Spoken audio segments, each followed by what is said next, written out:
right ahead. I'm sorry. Not a problem. Hey, Paul.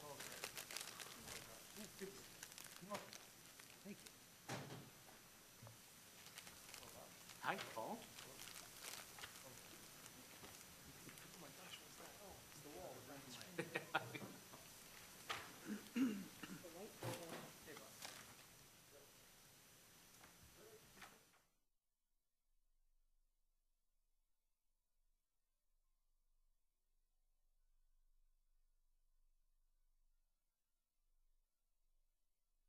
Session for the evening of October 29th to order, and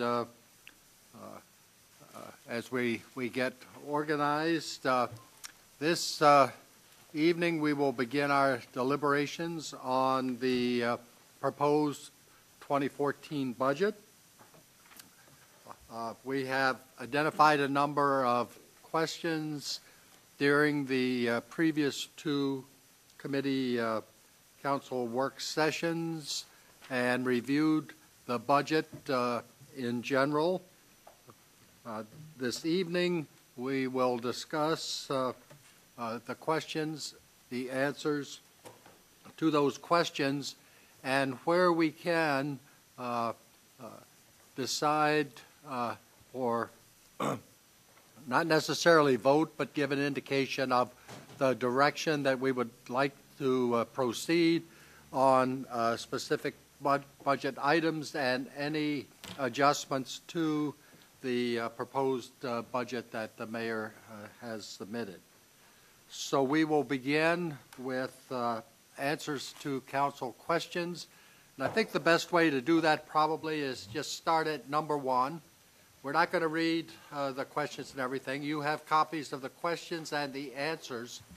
If there is a request for additional information, or if there is some clarification or discussion, then we will do that. And then if there is a decision involved in that question, and we can define what that is. For example, if there is a budget item that needs to be adjusted, we can have some discussion around that and then provide guidance to the administration on how to proceed on that item. So with that, we can move to question number one. And Bob, are you going to walk us through the questions and direct us, or is Diane going to do that? I saw the finger point towards Diane. And so we will begin our review of the answers to council questions and begin our deliberations. Diane Marcotte, the Finance Director for the City of Issaquah. Well, thank you, sir. Based upon your introductory comments, it sounds like if I just need to clarify and feedback to you, we'll be going through the questions, not necessarily responding to, repeating what's already written, but simply saying, this is the question, does anybody have any additional comments? Did you answer the question? Is there any clarifying remarks? Is there a request for additional information? Yes. And where we can make a decision or provide guidance, we will do that. Thank you. I just wanted to clarify the process. So the first question we had was from the Parks and Rec Department. It was a question on the recovery of our overall Parks and Recreation program and the revenue that comes into the general fund. And I believe I'm the one that did that. I was just sort of looking for which of our Parks and Rec programs sort of paid for themselves and which ones were subsidized, and the response there addressed and provided me the information that I was looking for. Josh? Quick question, and maybe this is one of those issues to potentially refer to the goal-setting retreat. I had also asked about Tibbetts Creek Manor specifically, and the answer provided that it was recovering anywhere from 65 to 100% of its program and staffing costs over the last 11 years. And I believe it's worth investigating whether that is a resource the city should continue to invest money into because it's not covering its operating costs, or at least it's potentially covering close to its operating costs, but it's not, certainly not turning a profit like the barn is. And maybe it's not something for the budget discussions, but rather worth deciding whether it's a work plan item or a policy item to look into next year. So if I understood your comment, it's a comment around, is that something we should continue doing, or is that something that we should get out of the rental business for that? And our administrator, Bob Harrison, will be capturing those as we go through the discussion and putting them on the whiteboard so that we can decide how to dispose of that later, because I think there may be some other items related to Tibbetts Manor further in our discussion, because there's a major capital project associated with that, and I have some questions around that later also. Okay. Okay, moving on to question number 2. Okay, does anyone have anything else on question 1? Okay. So question number 2 dealt with the current council goals for the upcoming year, 2014 goals. Which of those goals will be accomplished in 2014 and which ones would be carried forward? And as you can see, there is pretty evenly separated between those that can be accomplished in 1 year and many of those that become ongoing or need some additional work from the planning stages. So looking at the answer, there are a number, our goals are listed, and then there is an allocation, a proposed allocation from the administration against a number of those goals. And so So I would recommend you look at question 2 and 3 in concert because they're both related to the goals. One is the actual goal and the timing, and then the second question is the cost associated with accomplishing that goal. And I sort of jumped to question 3, so thanks for that clarification. There's one goal there, the city campus feasibility study for $55,000. In view of our previous work sessions, that's one that I call into question. I don't know whether we want to discuss that now or later, but that seems like a pretty significant investment for a study given where we are with respect to our budget itself. And so that was my goal during the goal-setting retreat, but now when I see what that's going to cost and what's allocated against it, I'm having a difficult time supporting that. Eileen? Well, I agree with your comment too, but I have another question. Where is it 6? I have to put my glasses on. Create a green infrastructure. What is this? Help me remember. And what's the difference between this and like the trails plan we already have? And it actually has, proposed budget suggested with it. I wasn't even sure I could remember what it was. Eileen, is your mic on? No. Thank you. It's 218. So it's on 218 in the book. So it says a holistic, comprehensive, and strategic approach that identifies all green space visions in one place along with an implementation plan.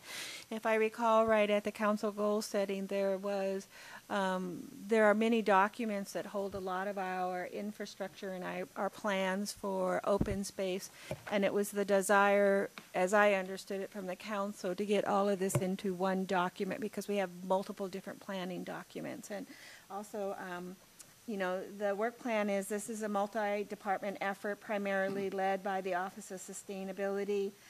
It would be working with our bike pedestrian plan and trying to make connections there, as well as working with Public Works Engineering and Parks and Recreation to see how we can find a way to do connectivity throughout the city. Paul? You know, it's shown as NA, meaning that there is no, it's just going to be part of the standard work plan, that there's no additional budget required. So I think we should move on. Okay. It's not a budget item. Anything else under council goals that someone wants to, Tola? I just want to be clear that we believe that this reflects the costs to accomplish these goals. I see what's in the proposed budget. I see what's part of the $90,000.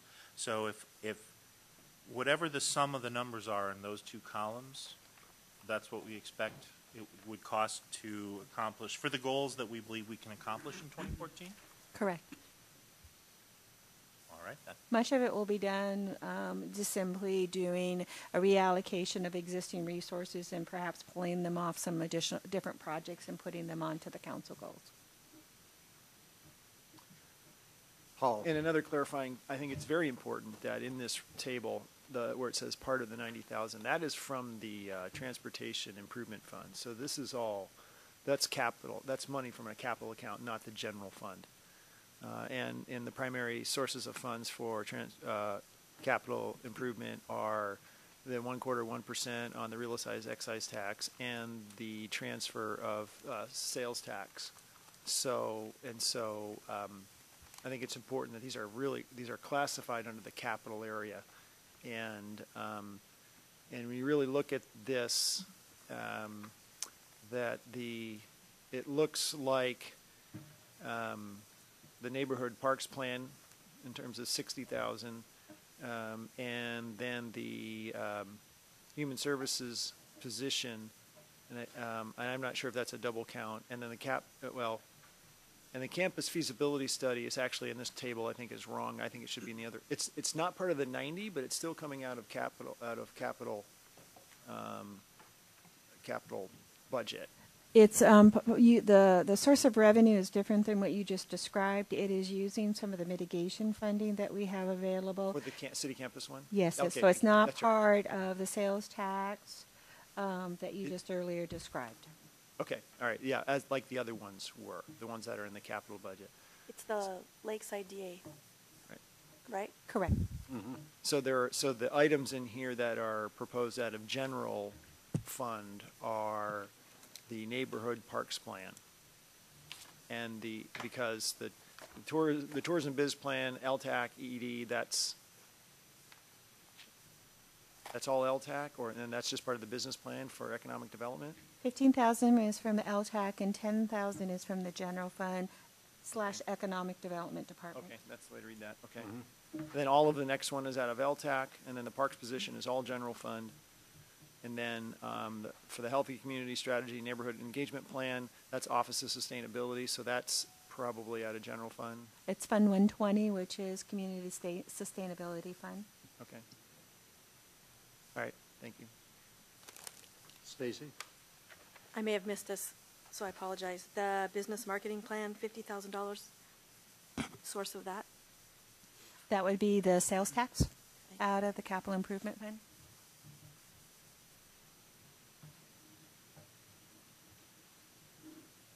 Anything else on that table? Any suggested or desired budget adjustments that should be listed up on the whiteboard from that table, other than we've already got the campus feasibility, city campus feasibility study listed up there? Paul? So you know, as we progress through this, I think once we get through the questions, it's my intent, once we get through, is go back to kind of a fund basis focus. And I think I want to address kind of the general fund primarily. So, you know, just kind of a heads up, I will go back, but I think it's important that it be positioned as trying to look at the general fund as proposed and making sure that, especially that our ongoing expenditures are covered by, to the extent possible, maximum extent possible, by ongoing revenues. I think that's an important conversation, and that's the intent, the approach I'm going to use later in the meeting. Okay, all right. So, Stacy. So I'm curious to know why it would be appropriate for a business marketing plan to be paid for out of the capital fund. Because the source of the revenue is sales tax, and so therefore, and traditionally, as we, in the last workshop, when you historically go back into this fund, it has typically been used to fund special projects in addition to capital. And if you go back in 20 years, this is a source of funding for many of the studies. So we just continued with that philosophy. The source of the revenues are not restricted by state law because they are sales tax and for a general purpose.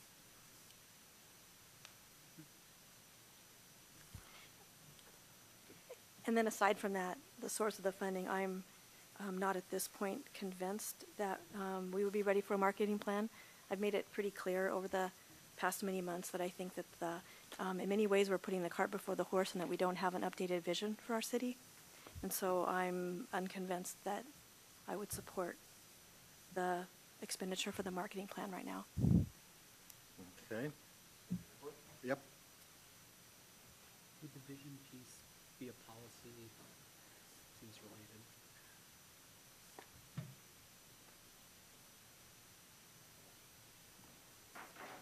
I may have missed that discussion when we were. I didn't hear. Would the vision piece be a policy or goal-related discussion that's connected with that?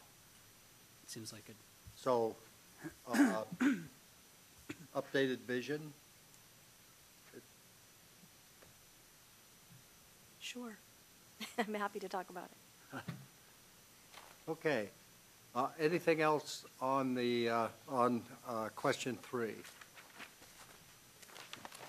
Diane? Okay, going on to question 4. It is just asking for clarification on which of the 2013 goals will be carried forward. In our summary, beginning on pages 2-20, we go through and we do an update as of September 30th on the status of them. In general, many of these goals are not simply a one-year goal. The majority of them are ongoing, and in some cases, they become an embodiment of the organization and the things that we do on a day-to-day basis.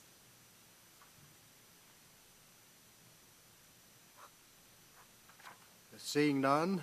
Oh, Okay, Tola? well, so I'm not sure I agree, respectfully. If I look at the top 5 priority items, perform Kalani annexation study. Well, we know how that's going. That's finite. Relocate or enhance the skate park. That's finite. Hire a lobbyist. That's an ongoing expenditure, but the decision to do so was a, have we accomplished it? Yes, no. Focus on the innovative partnership zone. Okay, that I would submit you can reach a done point with that. Hold council budget meetings in chambers and televise. Here we are. Develop plan to improve traffic intersection. Finite. Strategy for Route 200 or Route 928 funding. Finite. Cities-wise bike and pedestrian plan. Finite. Become a 5-star city. That might take a little longer. Fireworks. Finite. So I think they were all things that you can reach a point where you say, yes, we're done. And the question, I think that the gist of the original point was, are there expenditures needed in 2014 to accomplish these goals? And if so, how are we accomplishing, or how are we accommodating them? So the number 1, the Kalani annexation study, that's going to be dependent upon the vote.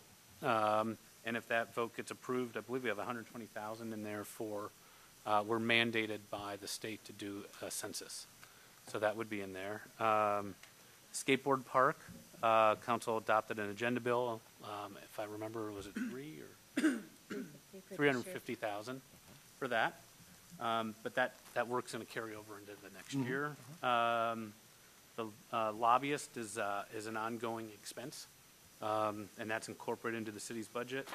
The IPZ, now the SWOT analysis was done by the EVC. The IPZ and then building off of the SWOT is up there on that business marketing plan. So there's really two components to that. One was doing an analysis of the economic base and potential for growth, and the other piece was based on that, developing marketing materials affiliated with that.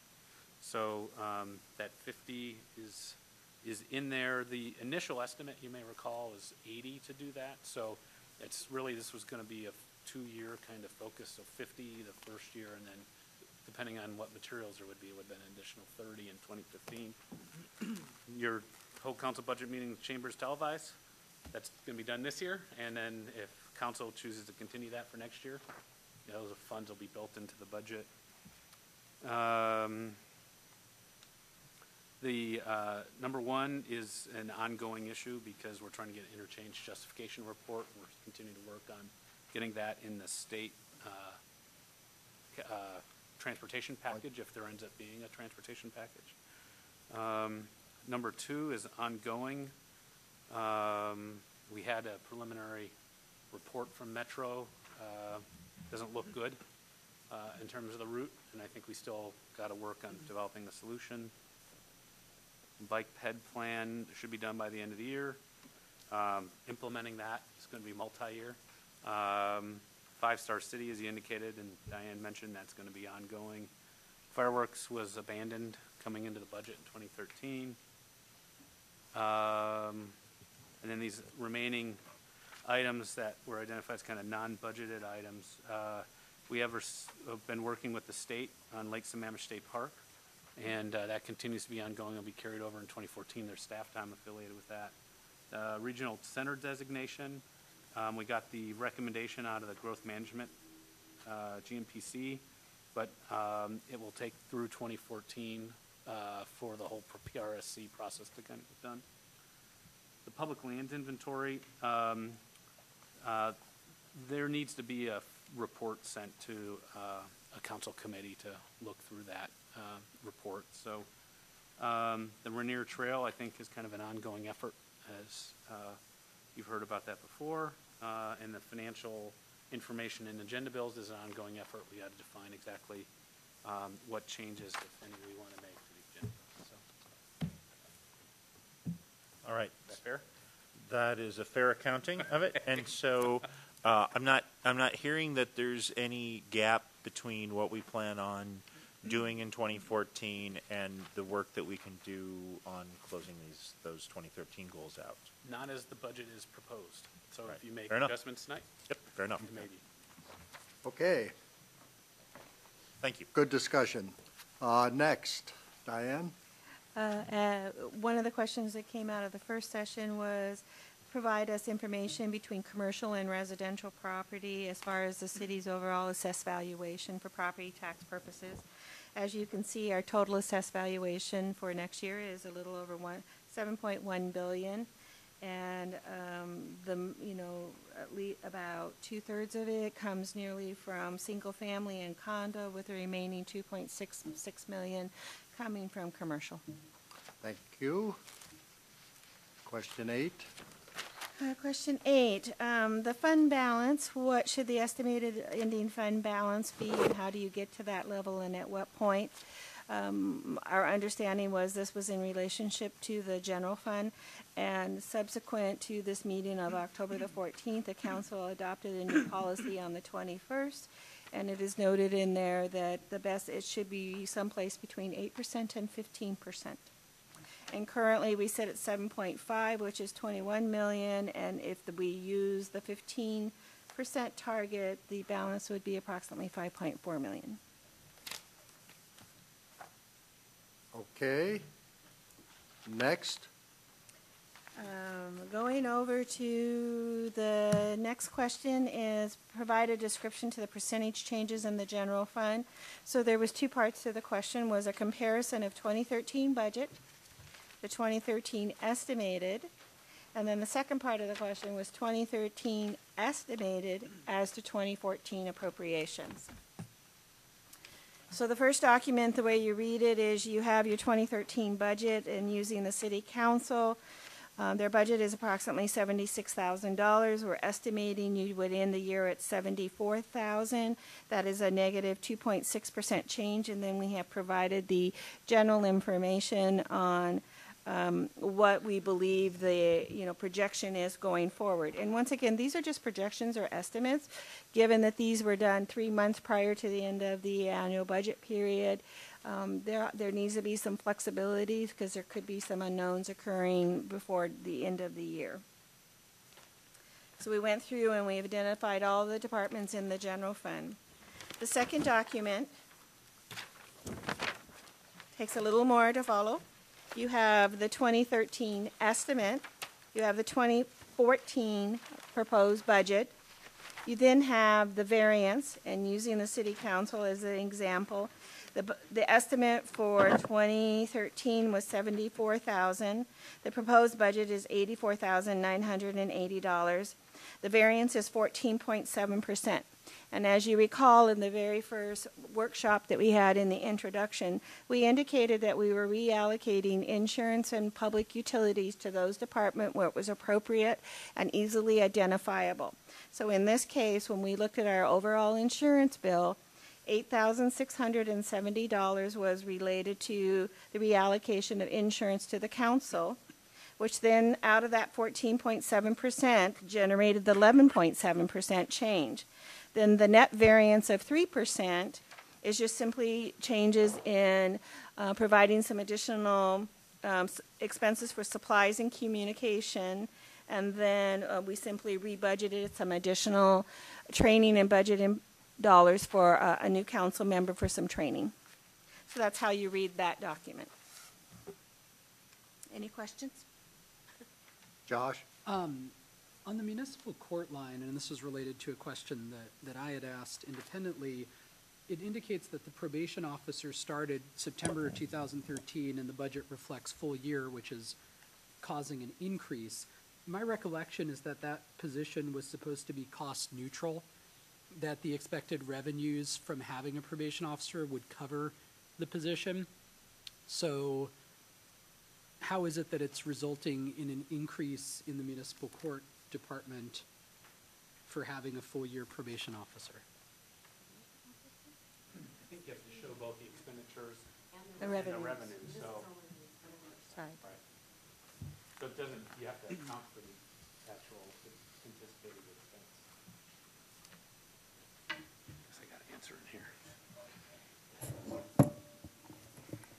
So I guess that would be my question, is it actually canceling out on the revenue side? Because the question that I had asked, which is number 5 on my list, it was talking in a similar way about expenditure increases when staffing levels are remaining the same, but we're projecting only slightly more revenue. So we've got all these extra expenditures for the court, but only slightly more revenue, and that's not jiving for me that it's a cost neutral position. So maybe that could be investigated. It's not the probation officer revenues that are going down. The good news is it's directly related to the traffic camera over on Second. So the good news is the traffic camera is working and people are not speeding so much.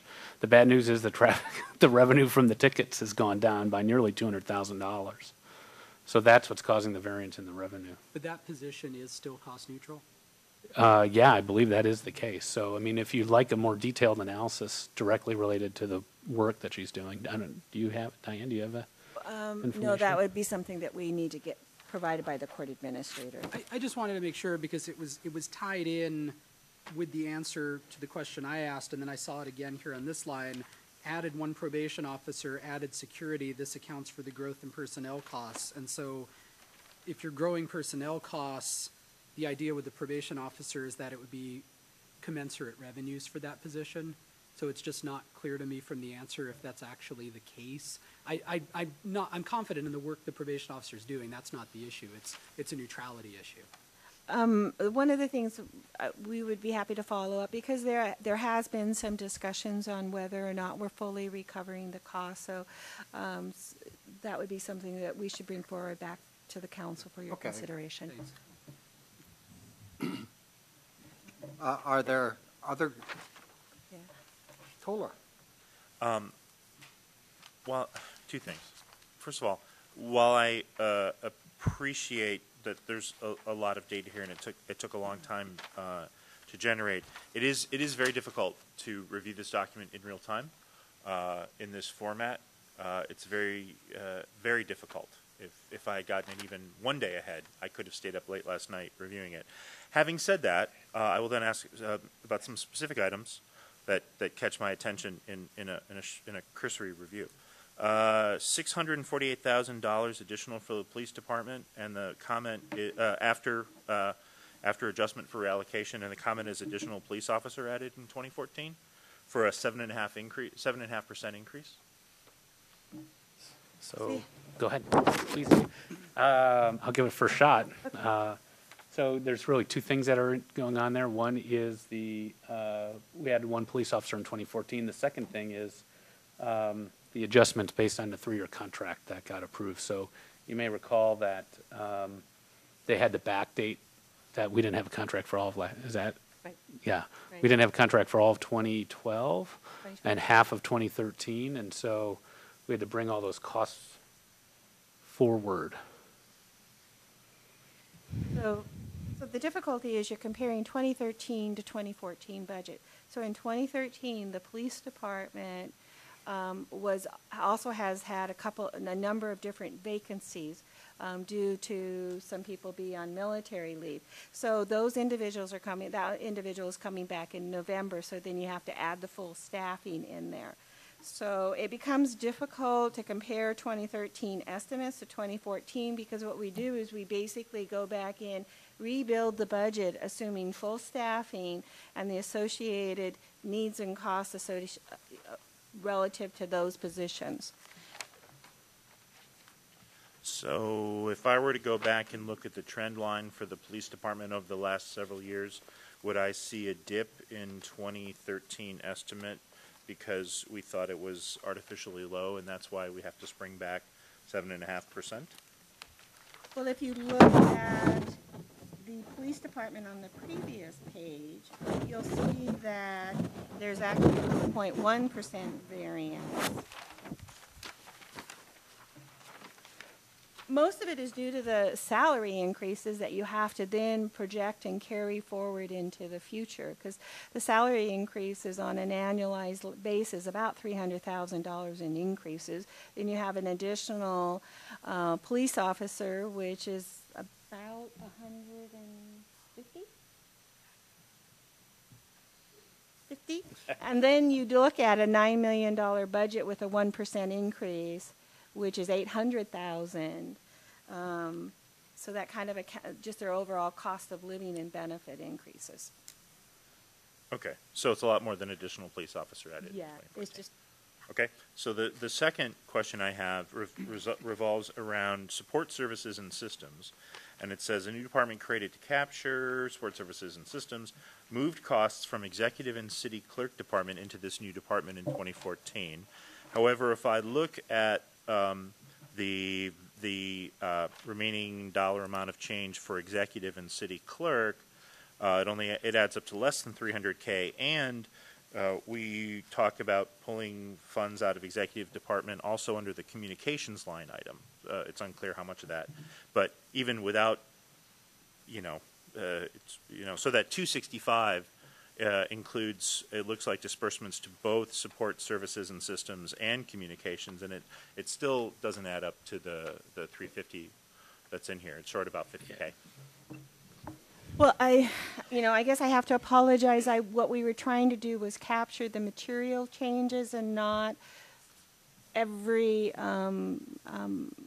dollar change, because first off, each department was overall salary and benefits probably went up about 4.5%. So of your delta from one year to the other, about 4.5% is related to salaries. Then departments were provided a 1% overall increase. So then what we tried to do was to capture those changes above and beyond the normal operating increases. Yeah, the other thing is the support services were located in other departments beyond just the two that were identified. So, you know, I don't think the intent was to go through and do an actual counting of how the 347, where all the various departments came from. But Darcy, for example, who runs the department, she's not located in either engineering or clerk. She's over was she in the 520 fund? She was spread in multiple funds, and Yeah. we brought her into one fund, but the material and significant changes were to the city clerk and the executives. I guess here's at a fundamental level. Here's the challenge for me. So a year ago, we had a conversation about. I guess my question for the administration is: a year ago, we received guidance to sort of not go into the count on the nickel and dimes level, but to look at the big picture. And it's not clear to me. I mean, I appreciate we're getting the information we asked for, but I guess I'm still a little murky on whether the seven of us at the end of the day are going to try. I mean, we've started sort of talking about, you know, basins of dollars. Are we really going to look at that level, which is sort of how we've done it in previous years, or are we going to try to make decisions on a macro level? Yes and yes. I think it's a bit of both, quite frankly. Because one could, for instance, say, we believe the ending fund balance should be the same at the end of next year as it was at the beginning, and then let Bob and his staff figure out how to do that, right? Well, and not worry about whether it's 350 or 300. Well, I think Paul has some ideas that he's going to share with us at the appropriate time on how we might do that. And so, Paul, I don't know whether now is the appropriate time or not. Well, I'm not sure either, Fred, but something Councilmember Martz said, I think, you know, I'm trying to do this at a macro level. And what I'm trying to do is see the detail that we've got and see if it rolls up. If it makes sense and it rolls up, so we can look at it this way. And so, just for everybody's benefits, I mean, I'm really focused on the capital fund. It's their most discretionary, you know, spending that we have. And of course, it's, you know, and there's really you know, I'm sorry, I meant general. Thank you. I meant to say general. I saw a couple nods of the heads when I said capital. I just went with it then. So I mean general. And so, and where I am primarily is that, you know, I'm focusing on our you know, policy, you know, ongoing expenses, you know, to the best of our ability, and I can get the exact language, you know, shall be funded by ongoing revenues. I don't view, and so this budget has expenditures, forecasted expenditures greater than forecasted revenues, and we then balance it with ending fund balance, and this is the general fund. I don't view ending fund balance or LID guarantee as ongoing revenues. So most of the funds out of general are the category of the expense is ongoing expenses. Ongoing revenues aren't, in my mind, ending fund balance and LID guarantee fund. However, I also know I don't think it's any way to run a city where we jerk ourselves around from year to year.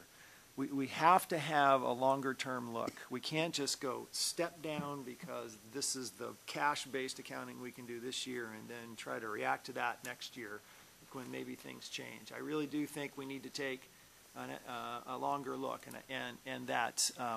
and so, you know, we have a budget here where general fund, I don't see expenditures covered by ongoing revenues. And I'm very interested in how do we make that sustainable? You know, Fred, you said that you used that in the first meeting. You used the word, how do we make this look sustainable?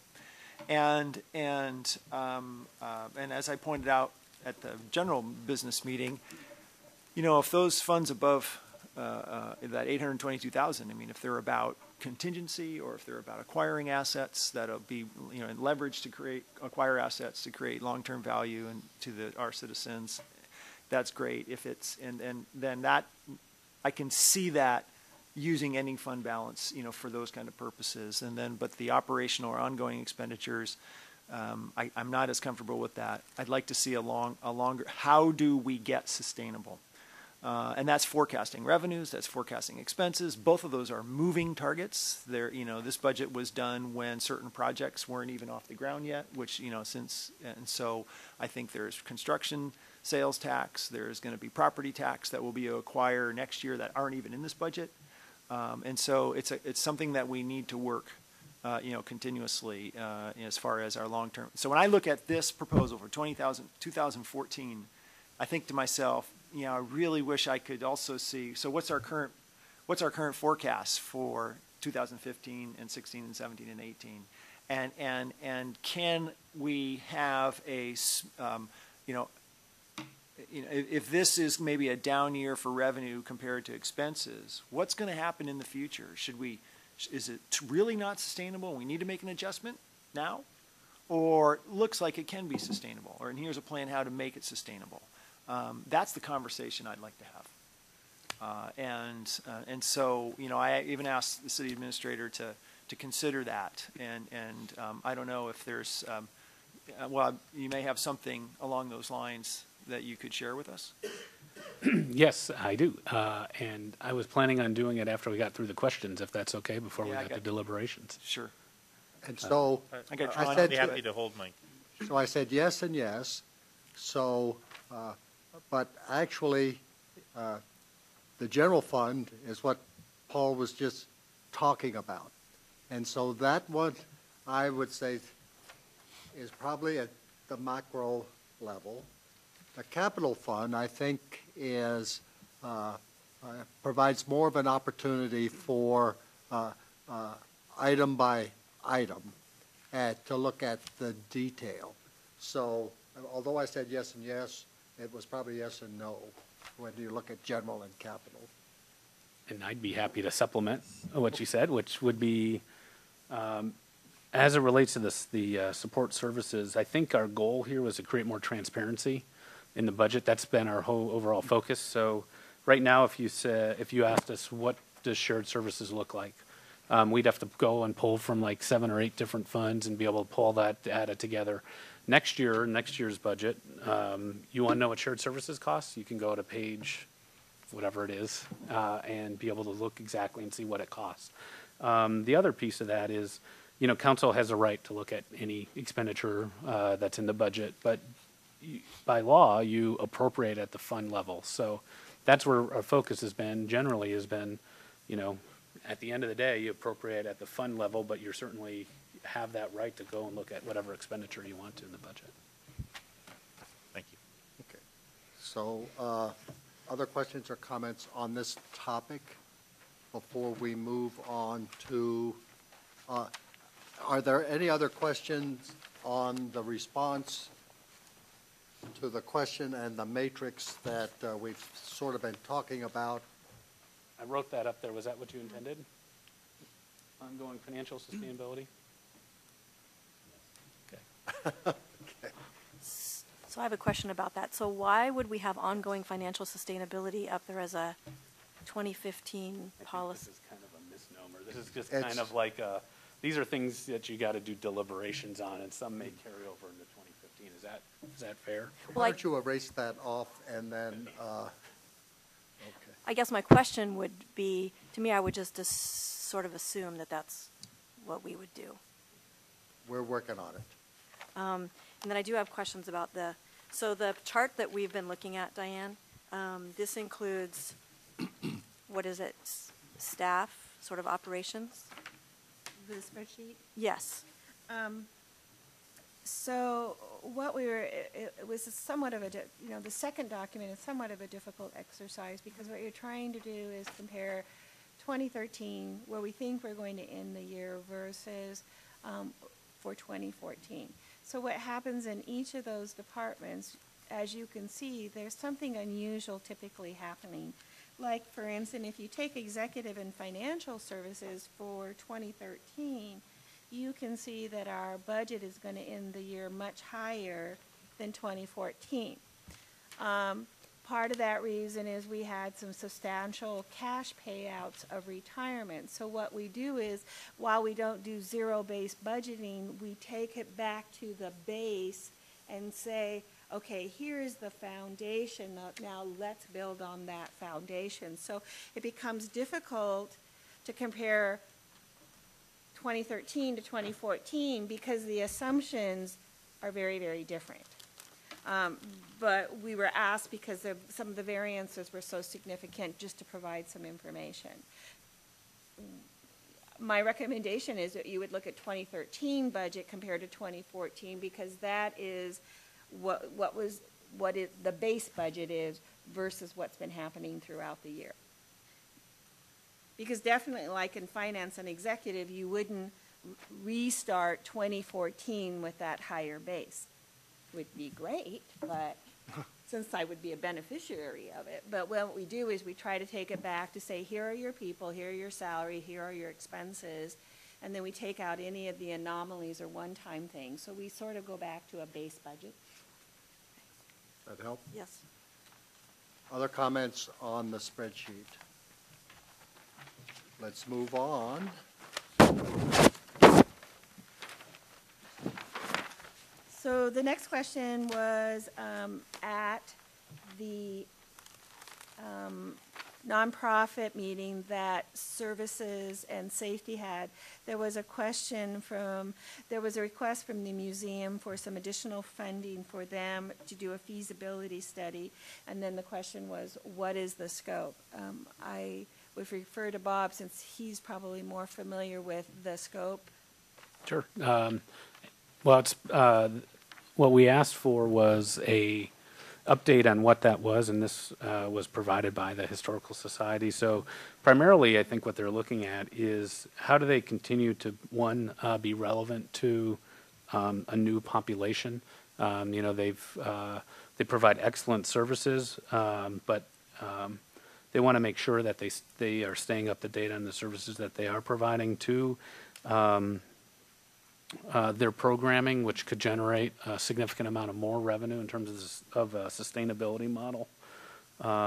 They need some assistance in evaluating the types of programs they think they could put in place and the funding they'd be able to generate from that type of programming. So the $25,000 was a feasibility study. I believe the cost was additional to that. If I remember right, I think they were looking at 40, but the 25 would come from the city, and then 15 was going to be generated from Historical Society funds.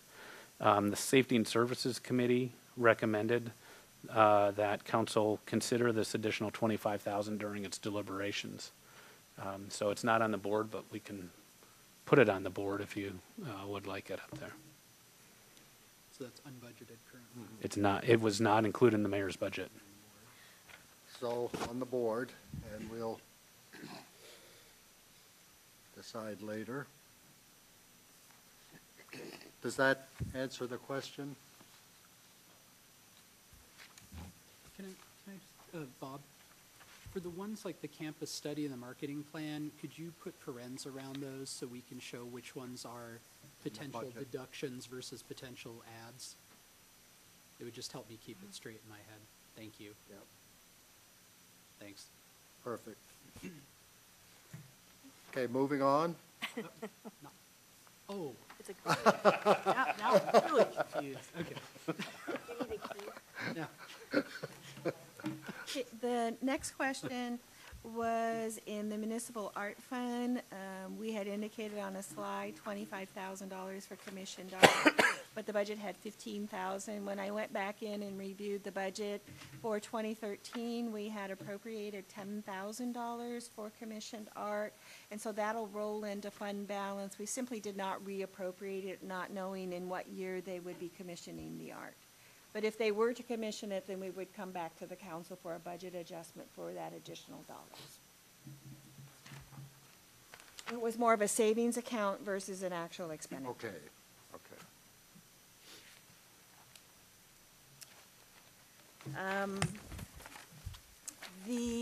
Another question was, can the municipal art fund pay for the hanging baskets along Front Street?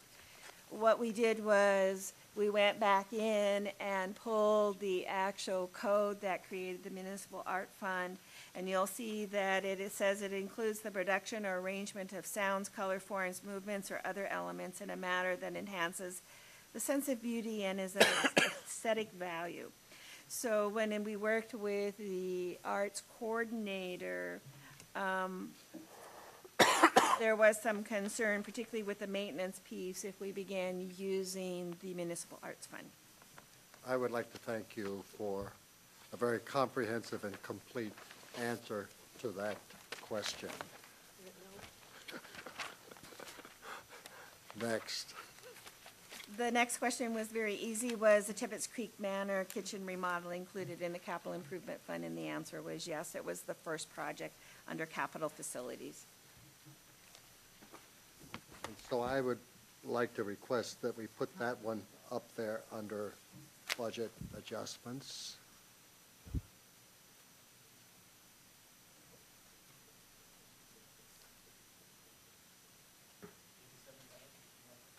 Yes. Very good.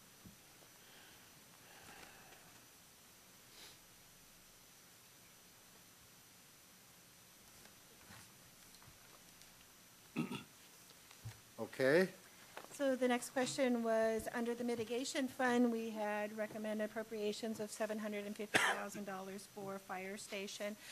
This is mitigation money that is restricted to improvements to our fire station. So the 2004 CFP request was for improvements in Station 71. I'm not sure, we do have Deputy Chief Tryon here to talk about maybe where we're at as far as the design or what the project is occurring. At the direction of the mayor and the city administrator, we put that on hold as the whole EFR discussions go, as we talk about long-term placement of things. So that's sort of been put on hold, which would have led to the $500,000 being appropriated for 2014 in the CIP. and I agree with that statement. There are a lot of questions around our stations located in the right place. Is that the right investment in that station at this time, considering the discussion around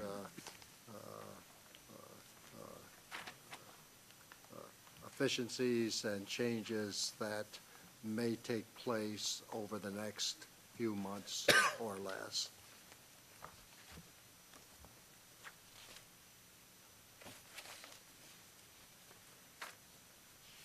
Okay,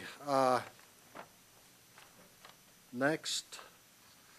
The next question is the proposal for the $100,000 study for the improvements to the Northwest Sammamish Road. And the Public Works Engineering has provided you with a response as well as a map depicting the areas that they're looking at. And that's very much appreciated. As I was looking at this and looking at the picture and reading what would be accomplished, I thought to myself, are we looking at the right area? There's been some discussion and talk about a trail through the Greenwood Trust property that would provide perhaps a much safer route for residents of South Cove to get to the state park. And so I know this is at the 11th hour, but this caused me to think a little bit, and I'd like to have some discussion around, are we looking at the right area? Is there a better area that could provide the safe passage that the residents have been writing us about as a better first step? I just have a question on the money before we get into those issues, and I don't mean to put your question off, but I just don't understand $100,000 for 2,000 feet of road. I mean, the city campus feasibility study is slated at $55K. The Highlands annexation study, census, whatever it is is 120, that's only slightly more than this is projected. Based on the scope of work provided in the answer, I mean, surveying and engineering work to evaluate what would be done to the roadway. I think that's a great question. I don't see $100,000. It seems like a really high estimate, so. Yep. I appreciate that observation. Paul? Yeah, and to your question about is that the project? And I think it's a fair question, and I've had communication with some of our emails, maybe we all had them sent to us on council from interested constituents, and it was my understanding that that conversations had with Public Works Engineering between residents of the South Lake Sammamish area and Public Works Engineering came to this particular proposal under mutual agreement. Yeah, it's this area and this kind of, boy, if we could do this, then we agree that that would be something. So that's my answer to your question, is that I haven't studied it, but I trust the work that Public Works Engineering and the citizens that came forward. If they're saying that this is an area, that is the area, then I'm just going to assume that's the area. Okay. Stacy? Would this be a study that would be by a consultant or by PWE? I think it would be both. There'd be PWE staff involved, and then there would probably be some consulting work involved as well. And so would we typically include in a cost like this PWE staff time? I mean, are they? So I don't know how much staff time would be involved, in terms of the detail of the 100,000. I don't have the detail with me, Okay. but if you like, I think we have one more budget meeting Sure. that we could provide some additional details on what the 100,000 would be spent on. But I think it was a reflection of PWE met with residents that were over there, identified that together that this pinch point was the primary concern, and then the director worked up an estimate of what it would cost to do that evaluation, and that's what it reflects. Because I guess what I'm thinking is, I would assume that the cost would reflect the cost of the study. I would assume that staff time would just be included in just general running of the city. I'm kind of confused by that. So I don't think you would account for the. You do, yeah. When you look at an asset that we eventually end up capitalizing, you look at the total cost of the asset, including the staff time. And so then what happens, particularly in the engineering fund, they are charged to street operations, street improvement, water capital, water operating, sewer capital, sewer operating, and storms capital and operating. So what they have to find their funding for their projects, and so they would then charge off their time to this study. If it didn't come to fruition, it becomes a sunk cost that we would then, still have the cost, but it wouldn't necessarily get capitalized. But we're required to track that time and material that associated with the assets. Paul? So, without Sheldon here to ask, what funds do you think he may have forecasted to use? What This would be the 355 fund, the street improvement. street improvement? You know the numbers. That's not fair. I'm sorry.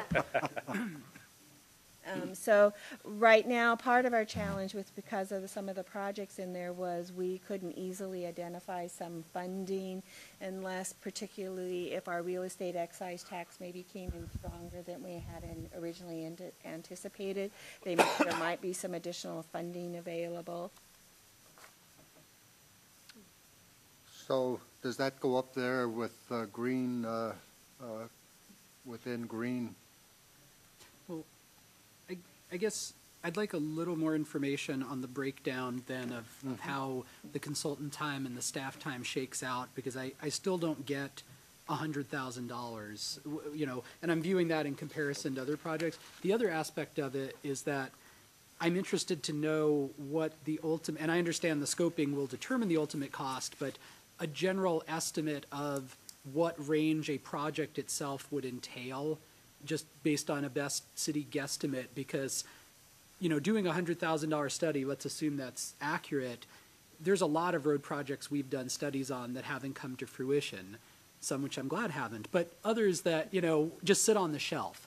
And I remember we've talked many times about having a policy that when we do a project study and it's designed and it gets to a certain, you know, point in the process, that we're going to move forward on that, because otherwise these plans sit on the shelf and they become stale and we just end up wasting all this money. So it would be nice to know if we actually sunk in up to $100,000, whatever that is, what comes next in 2015 or beyond, and how much is that going to cost us? Because it's not worth doing a $100,000 study if it's going to cost $25 million to fix 2,000 feet of roadway.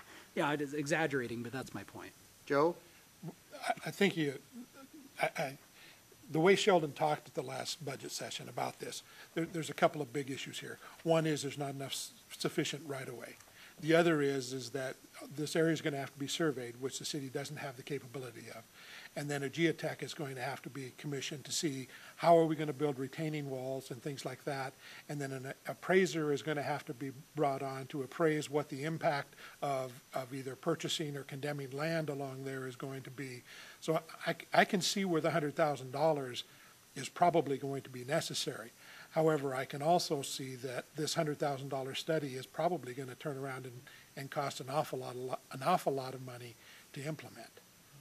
So it's an issue of, until you know what the study is, you don't know what the impacts are going to be, and you don't really want to try to fund the impact or even determine whether you want to accomplish the impact without knowing what the actual costs are. So I think, in fairness to the Greenwood Point and South Cove neighborhoods, spending the money to find out, is this something that really is a $1 million project, or is it a $10 million project? Paul, you're leaning forward. Yeah, thanks, Fred. So, you know, we have a process. It's called the Transportation Improvement Plan, or is it? Yeah. Well, no. There's the transportation, there's the TIP, and where it's all potential transaction projects. And then transaction has a component within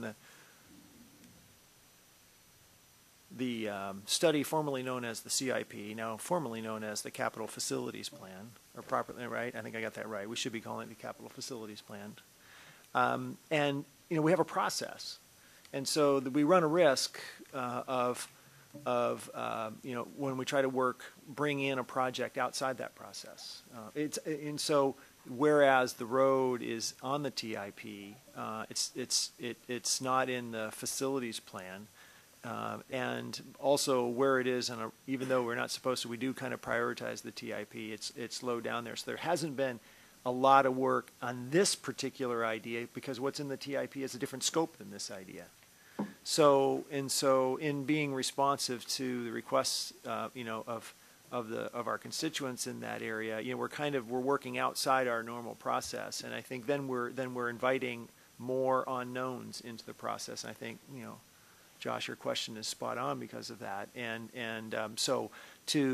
I see for us to say, yeah, let's do this study, let's draw the funds from the street fund or wherever it would be, street improvement fund, to do this study. We're doing it with eyes wide open that we wouldn't have followed our normal process. It hasn't been in the TIP, at least not this scope of it, and we're putting it, and it's you know, we're upping its priority.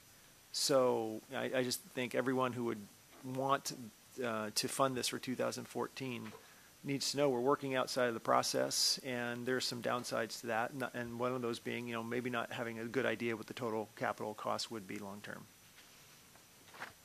So, to sort of summarize what I think I heard a certain amount of confusion around, or some concerns around the cost of the study, what it entails, and concerns that it's outside of our normal process, and sort of a request for additional information. So what is your pleasure on this one?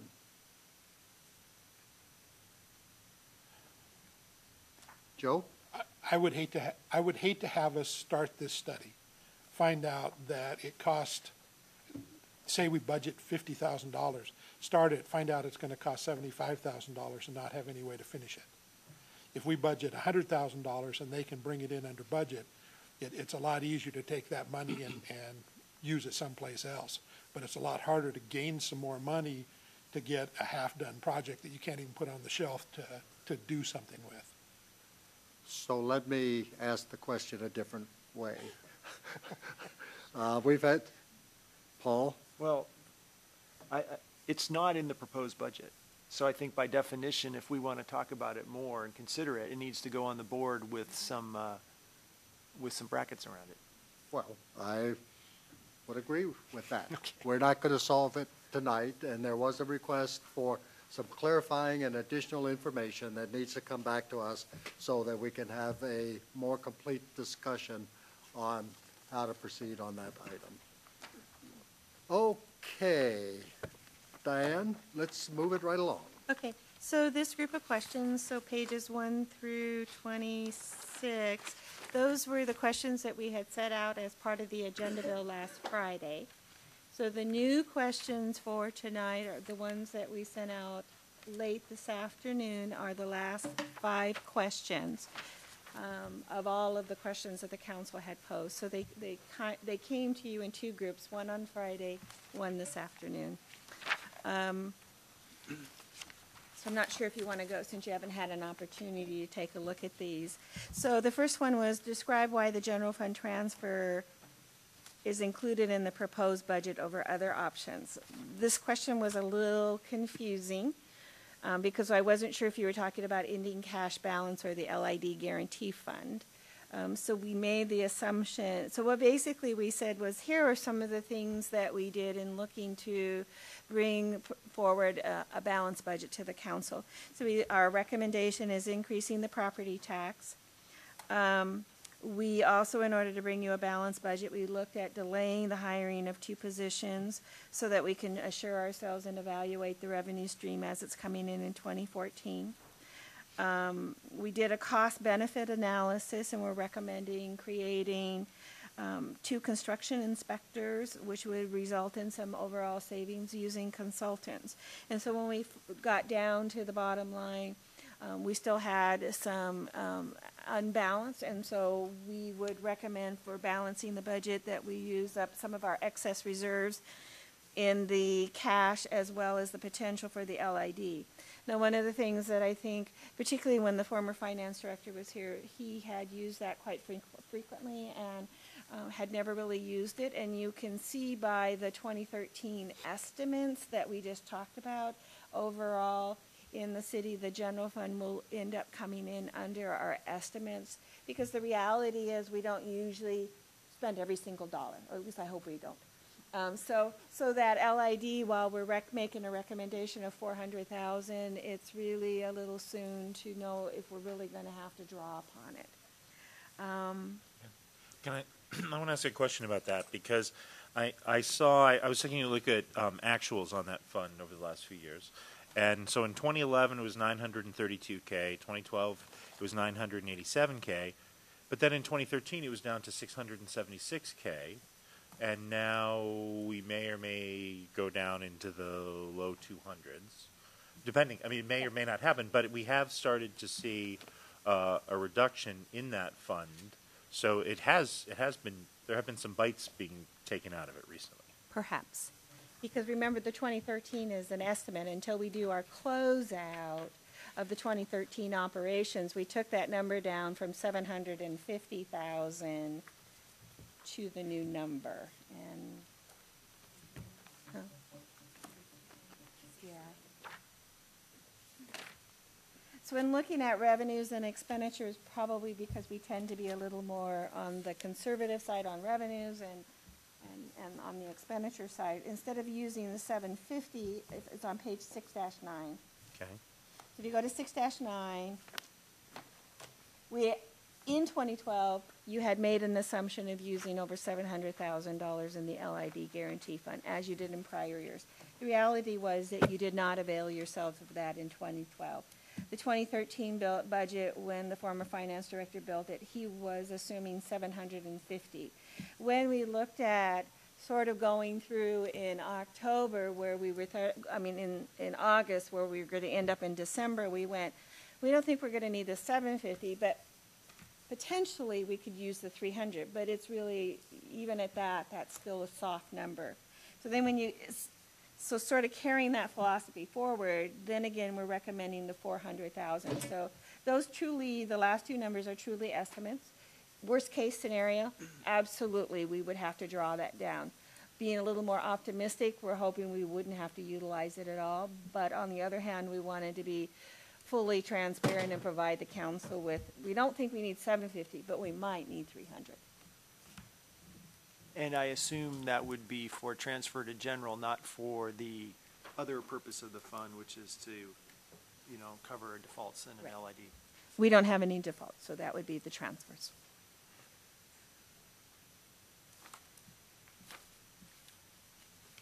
Okay, so then the next question, the DSD on 4-35, there was an existing chart that had been carried forward in the budget for several years. In looking at that, one of the questions was posed that they have operating revenue of $2.2 million and they have operating expenses of $2.4 million. And so the question was, what's going on there? We did a lot of analysis, and then what we came to realize was just a difference in terminology. When we were working with the Development Services Director, as we stated earlier, the request was to hire construction inspectors. In our mind, a construction inspector is related to permit activity versus engineering and planning activity. So when you look at 4-34, we place the personnel into the building permit and plan reviews, and after the council gave us this question, we realized that between the two departments, a construction inspector in my mind is something related to pulling something out of the ground. In their world, it's more in looking at engineering and those other types of things. So we will move those positions back into planning department.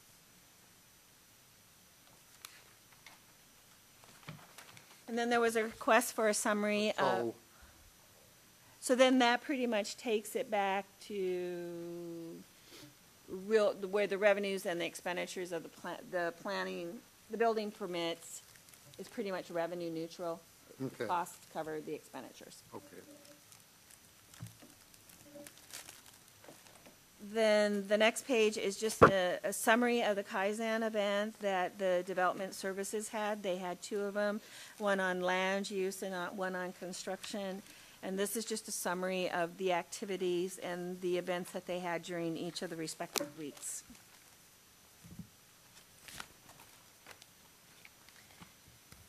So the next question was, are we saving money on the reorganization? So this was a difficult question to answer since I wasn't here when we went through the process. But going back into history and reviewing the agenda bill and listening to the council presentation, the council was presented in May of 2012 with an overall budget amendment reducing appropriations by $1 million. Of that $1 million, there was a portion of that reduction that was related to the reorganization. And of the total $1 million, $581,000 was related to the reorganization. The difference in cost, the difference between the $1 million and the $500,000 was pretty much one-time savings from voluntary, much of it was one-time savings from voluntary separations. Many of those, some of those positions have been refilled. So The largest reduction was in the Public Works Engineering Fund. That fund was reduced by about $1 million. They, you know, and in reality, what had happened there is the utility funds, because they're their primary source of revenue, they have to some degree benefited by not having that additional staffing. But to go back in and look at the staffing and then sort of look at every one of their capital projects and the 4 funds and figure out, did they hire a consultant when they could have hired, we could have done it internally, was really becoming very difficult to go through the mathematics of it all. In the general fund, what happened as a result of the reorganization is the economic department was created. There was a 6-month cost for them of $261,000. When we came into 2013, we did a budget for a full year. And so of that overall savings, the incremental cost going from just a 6-month budget to a 12-month budget was around $362,000. Also in November of 2012, as far as some of the overall savings, as a result of increases in workload, the Development Services Department since that time hired a senior engineer, 2 associate planners. One of them is a limited term duration, a building inspector that is a limited term duration, and a permit technician that is also limited duration. So basically what that means is those 3 positions are limited out, and at such time as we do not have the workload, then we would not keep those people employed. So that is using up, while there is offsetting revenues, when you look at how did we spend it on the expenditure side, that's where some of the funding was going to. And then also some of the positions that became vacant. For instance, we filled 2 positions in parks. We filled 2 positions in the finance department that were part of the voluntary separation, not as part of the reorganization. And it's my understanding that under the voluntary separation, there was an understanding that after some point in time, depending on workload, some of those positions may need to be refilled. Several of them, I mean, we still continue to have many positions. We're not near the staffing level today that we were back then. So you still are having some savings as a result of that activity that you did in May of 2012.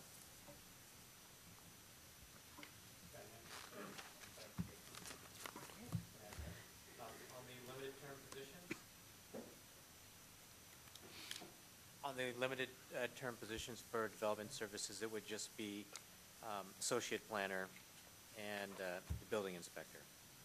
The permit tech is full-time.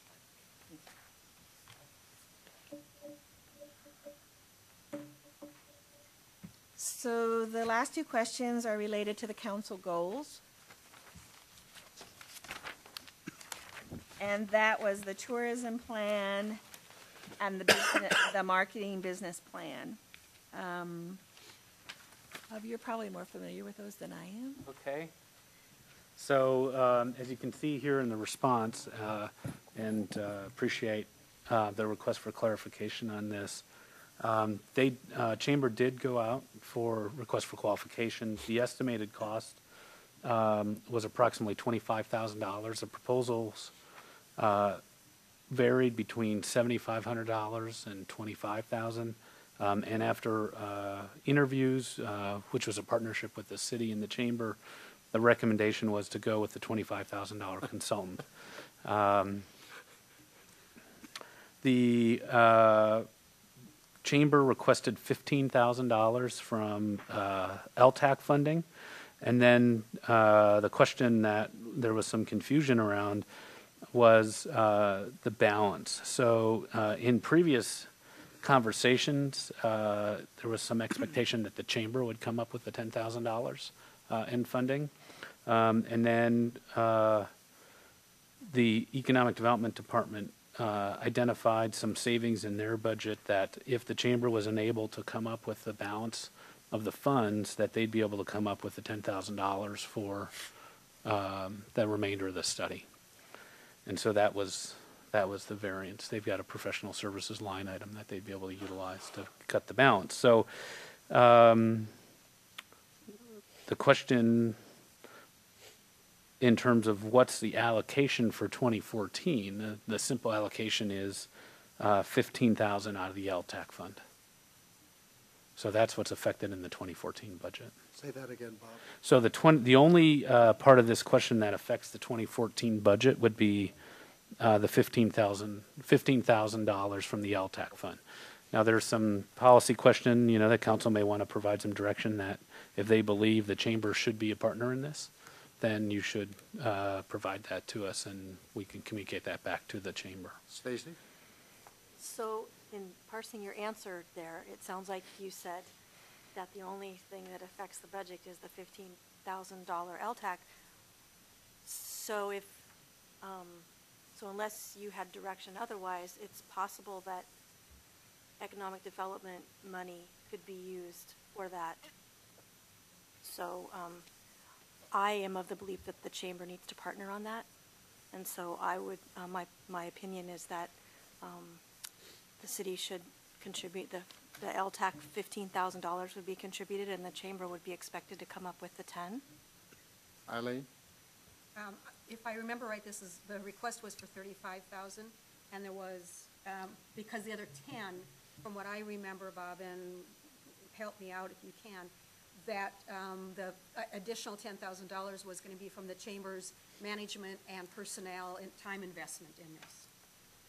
Yeah, and I appreciate bringing that up, and I really ran that down in about 6 emails today. So because we've been focused on the $25,000 number, and the chamber was talking about 35. The 10 is in soft costs. So as you just indicated, they tried to put a number or value on their soft costs, which they identified as 10, but the cash requirement is $25,000. So how much is the study? How much does the study actually The study is cost? $25,000. And so LTAC 15, Yes? and where's the other 10 in hard costs? So that you've got a couple options. One would be 10,000 would come out of professional services from the Economic Development Department, or you could come back to the chamber and say, you need to be a partner in this study and contribute $10,000 in real cash instead of soft costs, which was their staffing time. Okay, that's, Does that help that was clarify? my previous answer, that I think we ought to share in hard costs, because I'm assuming that everybody's sharing in soft costs. Paul? So I think that means 10,000 on the board, which is currently maybe would come from the professional services, from economic development, general fund. So that's a 2013, it'd be a 2013 appropriation is Oh, what they were believing to do, to utilize that. So the only impact on the 2014 budget was the 15,000 in LTAC. So if so I think This one says 25. What we were, the estimated cost is 25, of which 15 is coming out of the 2014 budget LTAC recommendation, and that would be an allocation to the chamber. 10,000 ED suggested they could contribute out of their professional services from the 2013 budget. okay, thank you. I was You see what I'm confused. saying? So they would. Yeah, the earlier question that shows 25, it says, what are the specific costs for each goal in 2014? And it does add up to 25. Oh, I see that's your an point. error then. Yeah, sorry. So the choices are use monies from this year's budget that that are not earmarked for anything right now, or have the chamber partner. Yes, your choice is approve the LTAC recommendation or send it back to LTAC if you don't like the project at all. And you can approve it at 15, and then if the chamber wants to spend $25,000, they need to come up with the 10. And I think we'd have very, clear direction from the council whether or not you want the city to contribute any additional money What for the page is the 25. LTAC allocation on in the budget? I do not believe the detail at the time of That's- publication. It's not in here. It was not available. It's in your PowerPoint, though, because we got it from, Eileen, do you remember, LTAC allocated how much for the tourism, 15. just 15? 15. 15. Yep. But was there money left over in the LTAC budget? Yes, there was. And I can't remember exactly how. That's much what I I'm had. struggling for a little bit, because it seemed like there was about 10,000 or so Yes. left over in that budget.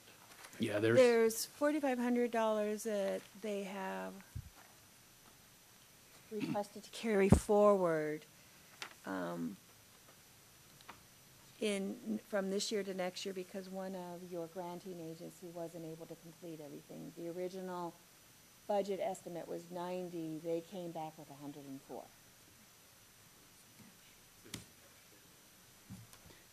And then we estimated ending fund balance of around I was going to say 87. but 87,000. Yes, we funded 2 additional projects that pushed us over the year's $90,000 estimate for funding. We went up to 104, 100 and something, and there still was a fair balance left. Around 80. Okay. Josh? I just want to say from my perspective, I don't know which way is better to go, but I don't see it as a zero-sum game with the general fund expenditure or whether it's increased money out of LTAC. I think you could still take Stacy's suggestion of partnering with the chamber, but not getting to that 10,000 level. You could do 5 and 5. The city can contribute some amount, the chamber can contribute some amount. So it's not, we keep talking about it as if it's either 10 or 0, but it's not really 10 or 0. Just throwing that out there. Yeah, that's a good point. That is very good. So we're probably not going to solve that tonight, so if you could put that up there, I guess, capture that question, because it is definitely a 2014 budget question. Okay, so do you want it on this list, which is a kind of more of a policy or Budget adjustment list. budget adjustment, and it's And 10, It's equal to or less than 10. okay. But didn't you say that was 2013, the 10? No.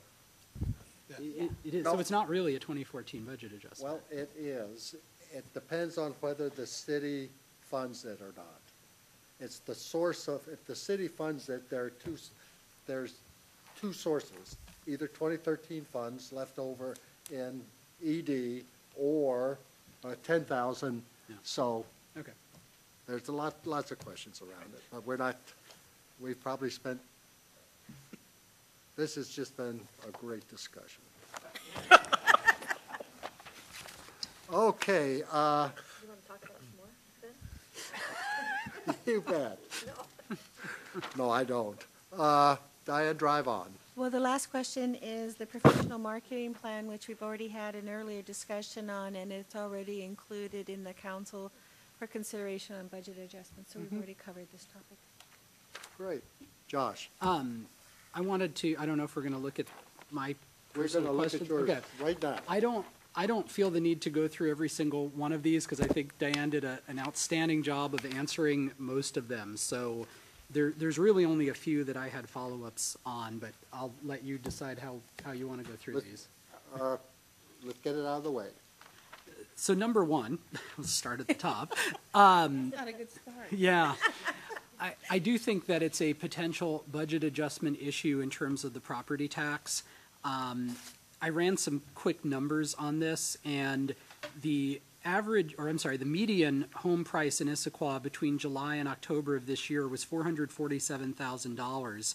That puts the annual property tax bill based on 11.67 per 1,000 assessed value at approximately $52.16 a year for a home of the median price. With a 1% increase, it's going to cost that average homeowner in Issaquah another $48 a year. However, because the city only gets 12% of that 11.67, with a 1% increase, we would only see $6 of that amount that the homeowner is getting. At least that's the way I read it. Tell me how I should read it, Diane. The 1% is only on that portion of our levy, so, and it's only on, it's a 1% increase over what we currently levied in 2013. So for our levy for 2013 is $7,075,000. So our 1% is not on the entire levy rate of $11 and whatever you stated. It's just on our portion. So it's on the $1.48 per 1,000. No, it's not. It's on like the $1.25 because the $1.48 includes the voted GO bonds, and you do not increase that comes out of the equation. So it's 123 per 1,000 assessed that value, number. according to page 3-7. Yes. Thank you. I'm sort of flying blind here on the numbers. Okay, so I guess, Well, I'm satisfied with that answer. but let me go one step further, because I believe you asked the question to do a sensitivity analysis of different Yeah. rates. Do you want to discuss that during budget adjustments? Or do you have an issue around the 1%, or do you want to see something else? Do you want it up there? So based on Diane's answer, and I appreciate because I think I miscalculated, I did it off the whole. And from a policy standpoint, I'm a little bit troubled by going to the maximum 1% when we've done 0 for so many years. From a strict financial standpoint, it's not a lot of money if we're talking about the $1.23 per assessed thousand. It would be a big difference if we were talking about the $11.67. So I'm not as concerned with the request for the 1% as I would have been if it had been off of a larger number. But from a policy perspective, we have a potential park bond that's going to raise property tax. We're talking about going to the statutory maximum for the first time in many years. It's a policy question. Financially, I'm not as bothered by it as I was coming into the meeting. Paul? And we will be having a public hearing on this anyway. We will. So it's not. Probably it's premature. already- Right. Yeah. Okay. Thanks. I was just going to add, one of the things is just for definitions, we need to be careful. The statutory maximum that the city can do is $3.10. Each year, you can only raise it by 1%. However, you do have some bank capacity from previous years. So if you really wanted to sort of shoot the wad, you have some other money that is in bank capacity.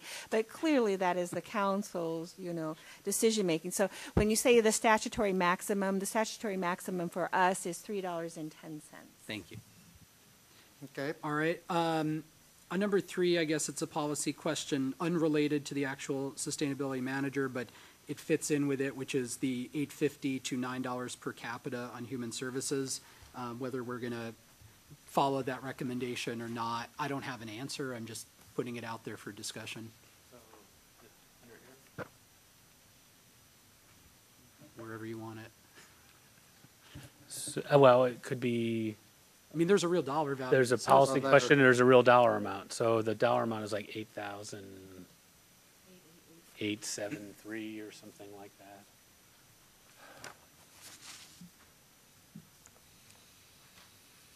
Okay. Okay. I had a quick question on 4. The insurance allocated to the city council is $86.70. Is that, what insurance is? It's not health insurance, so what? Is It's that? general liability insurance. Okay, that's what I thought. I just wanted to make sure. There's a lot of stuff, with health insurance now. I didn't know if maybe we were getting a piece of that. Number 7, the reverse 911 funding. I guess I would ask if we would be interested in moving that up in priority at all. We didn't really get to prioritize the capital, some of the capital items this year as we've done in years past. I don't know if services looked at that topic or not. It's been on the radar for funding for quite a while, but it was initially included in the CFP for 2014, but obviously, as the explanation states, it was deferred. I don't recall the cost of that funding, but it's a potential dollar amount. $15,000. Yeah. Okay. I mean, it was identified in the CFP. That's why I brought it up. And then there were 2 others. 14. The CFP has out of it's a shop construction fund at page 7.7 of the budget. $160,000 for the Highlands storage site, what caught my eye is that the ending fund balance for the shop construction fund is showing as $695,000 in the 2014 budget, yet the CFP anticipates us spending $750,000 in the next budget year for the actual construction of the Highland storage site.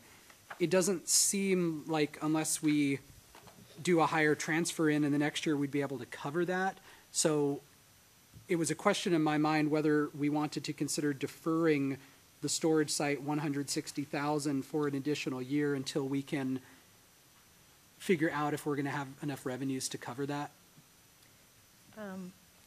The policy question I'll leave to you, but as far as the cash flow, if you look at 7-7, on average, we've been transferring between $275,000 and $200,000 in there.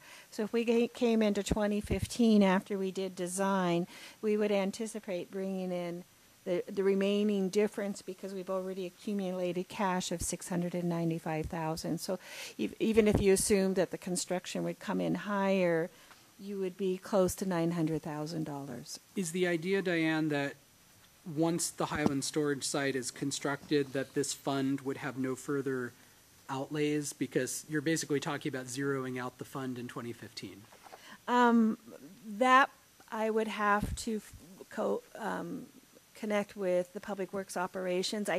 I'm not familiar with the history of this fund and its purpose long term. So that one I would have to get back to you as to what his thinking is.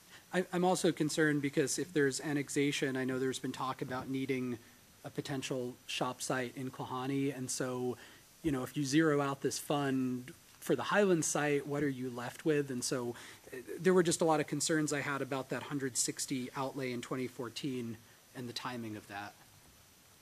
It seems to be a restricted fund, so it's not as if we could take that 160, right, and use it on something else. It's really shop construction. You could use it because the source of the revenue is part of it's coming from the street fund, which is general fund, and then the 3 utilities. So that operating transfer, once it comes in, it's used for this purpose, but the council has the discretion to say we don't want to do the transfer. So in theory, you have a continuum. If the council did the Sammamish Road study from the street fund at $100,000 and didn't transfer in an extra $100,000, you could defer the storage site and do the study in 2014. Maybe, because I'm not sure what portion, because the funding for the shop construction, remember, it comes from 4 funds: street, water, sewer, and storm. So I'm not sure what portion is related to the street operating fund. Okay. Well, that's the piece I don't know. Question to look at, I guess. And then the last one was on 17, the salaries and benefits. I appreciate the answer. It fits in with the financial sustainability question that I think Paul talked about earlier, because I'm not sure that the second part of my question was really addressed, and that's, are our salaries and benefits a sustainable staffing level? I don't really have anything to compare it to. I don't know what other cities spend on salaries and benefits. I don't know the historical trend other than the little makeshift graph I've come up with the last few years. It's hard for me to know whether 36% of financial outflows and 25% of total appropriations is sustainable. Is that a high number for cities? Is that a number that we expect to remain flat?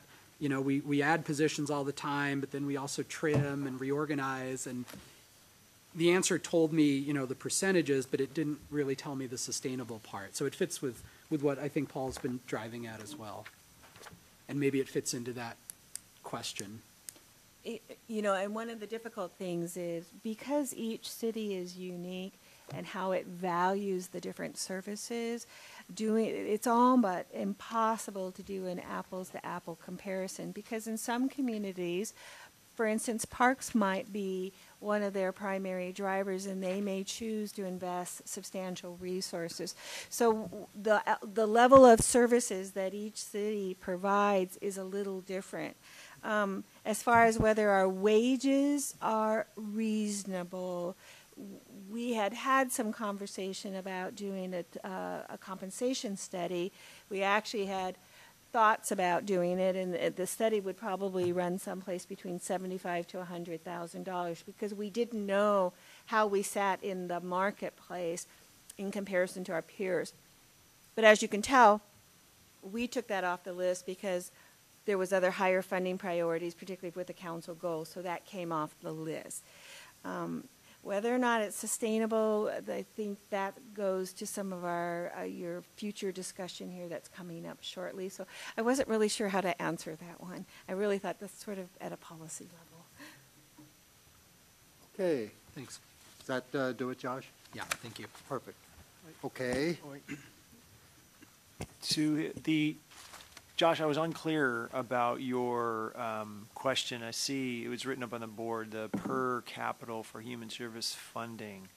Was that the item you wanted to question, or it was the human services manager staff position? I thought it was the manager staff. Initially, it was the manager staff position. The explanation was provided that, the work had been previously consolidated, but now the position is apparently vacant, or we don't have one, so it's fulfilling the previous need and support that the city has previously funded. So that made sense to me because it's not really a new quote-unquote position. It's replacing something we've already funded, but it dovetailed with the actual funding for human services, which I didn't ask in the question. But since we were listing things, I brought it up for discussion. So we can question whether the 60,000. I mean, I was satisfied with the answer, but if you question whether we should fund the manager position, then yes, that's another item. okay, and then so you wrote, Bob, you wrote 8,000 plus or minus, because I'd have to look up the variance that we did. But the mayor, in her budget, she had laid out a challenge, I think to the council a couple years ago, to move human services funding to $10 per capita. And so she started that progress last year at $8.50 is where she ended up, which council adopted. This year she would have liked to move it to 10, but after review of the budget, she moved it to 9.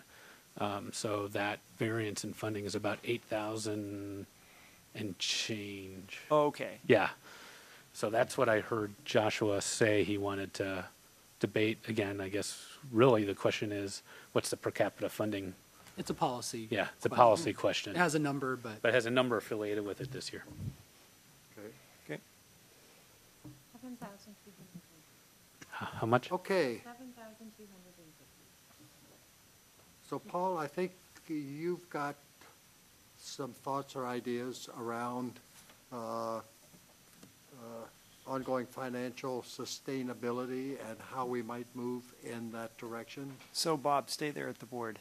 I want to ask you to add another column to your list there. And in particular, the information I'd like to add is the fund where these expenses would come from.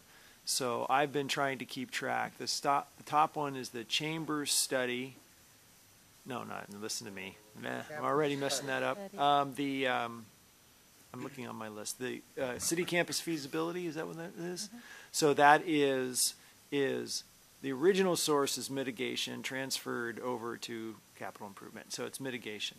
And then the biz marketing plan is in this budget proposed from capital improvement. And then the historical society study is, I assume, general. Well, it's not. If we added it, where would it come from? I mean, so would that be? So it's coming out of the funding that we give to nonprofits. So Yeah, I would assume it's general. Well, it depends on, that typically would come out of the general fund unless it was something of a capital nature. So you could refer that request to the LTAC committee, and they could fund, because the LTAC committee actually has funded some historical society programs in the past. Okay, so But the council can't appropriate the money out of there. The change in state law requires it to go back to the committee. Understood. Or it could come out of the general fund. Okay, so at this point we don't have. We don't know. The Tibbetts Manor kitchen is capital improvement. Station is the next one. Station 71 is mitigation. The Northwest Sammamish Road would be street. Oh, wait, do I have that right? Listen, Westlake Sammamish, I call it Westlake, okay. I can't. The next one is tourism. Which one is that? This would come out of ED general. It's a 20, you recall, it's like the 2013 appropriation. It's really, the policy question is, should the chamber kick in $10,000 in cash or not? What's the maximum city contribution? Right, and so that's the one where, you know, but just for my colleagues' benefit, like, I'm not interested in questioning what LTAC has already done. So LTAC has lined up and said a certain amount, and now we know that the going forward plan from the chamber's perspective is that they can budget on maybe $10,000 this year out of professional services from economic development, and so that's the conversation. So it's I think we either. have. So that one we don't know a fund right chamber. now. Yes. But for 2014 budget, there's not a fund associated right now, and that's what I'm trying to do. I'm really trying to get to the list of. So that one, just draw a dash right now in terms of a fund. The per capita human services, I assume that would be general. And then the reverse 911. I don't know what fund. It's in the CFP. Could it be mitigation, police mitigation, Could be the equipment replacement. or, yeah. Could be, I don't know, does it fall effect mitigation? Maybe. Okay, so Okay, probably. it's probably not. It's probably not Look at the general. body language.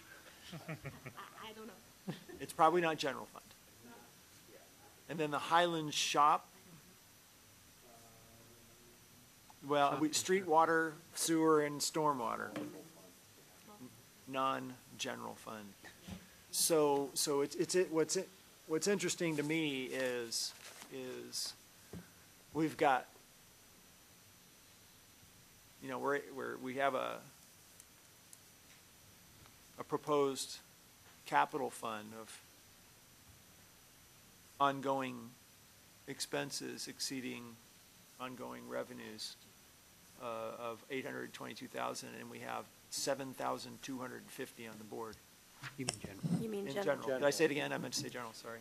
So that's kind of, this is really interesting to talk about the mitigation and what we can do from, well, actually, you have other ones up there. You've probably, CF? GF. Okay, and CIP, okay, Yeah. that's the capital improvement. So, you know, I think we've got an issue. We've gone through all of this and we've identified lines, and the area where I think needs our most attention is a general fund. We haven't really talked about anything, in my mind. And you know, and as I said before, I'm very interested in how we can make that sustainable. So I have some ideas about that, but I did convey those to Bob, and I think he had something he wanted to share with the council. I did. So as Councilmember Winterstein shared, and it's been clear that there's been concern about the use of the transfer from the LID Guarantee Fund and the use of cash balance from the general fund. So where I wanted to start with is I think, you know, we need to remember that there's two questions. One is the budget in balance? And that's the budget that council has to adopt every year. And the answer to that question is yes. Then the second question is there an ongoing sustainable source of revenue or expenses that in the long run is over some period of time going to be sustainable for the overall city? And that is where you run into the challenges, and we've talked about that. You can see the general fund cash balance usage and the transfer from the LID Guarantee Fund create some challenges on sustainability. Now, the good thing is you don't have to necessarily put that sustainable balance in 1 year. You've got some opportunities over a several-year window to do that. The other statement we wanted to make was that when we tried to develop the budget this year, we tried to do it consistent with the adopted financial policies and guidelines of the city of Issaquah that council adopted recently. And we worked off pretty much the draft policies that were done, and it took a while to get those reviewed. But we totally understand where the council's coming from. And so we went back and worked with the mayor, and she has suggested a few ways that we could look at enhancing sustainability overall of the budget. Bob, I'm sorry, if I may stop you before you go any further. Now, I know we're kind of collecting people's thoughts and where we want to give attention. That's what this meeting has been so far. And I've expressed a couple times now my concern about the general fund, but I haven't heard any of my colleagues express tonight. I mean, at least, I guess there was some body language, but I'm just in a general sense of where the rest of the council is in this question. I'd be very interested in. Well, I've used the term financial sustainability. I would like to certainly live within our means.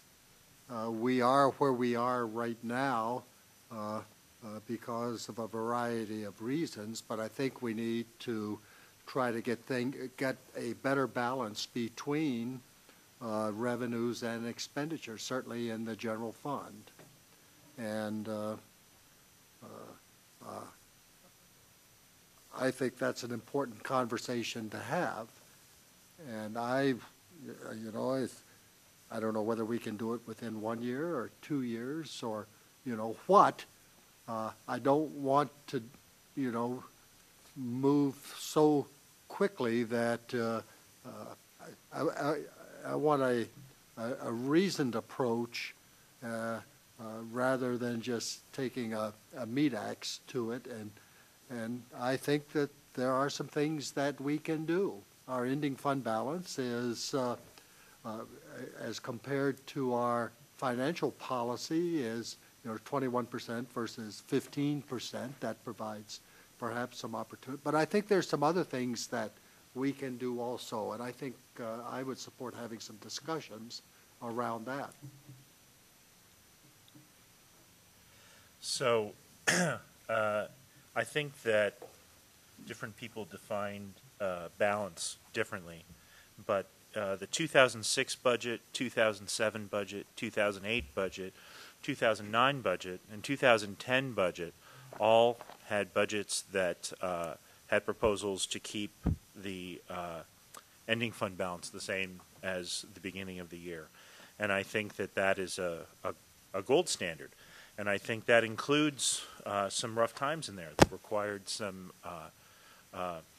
fundamental shifting of some fundamental cuts in the city, and yet they were able, my forebears on this council, were able to do that. And since then, we have gotten in the habit of putting together budgets that reduce the ending fund balance to get to the statement that the budget is in balance. And I think last year we had, there were a number of us that said that we were not comfortable doing that.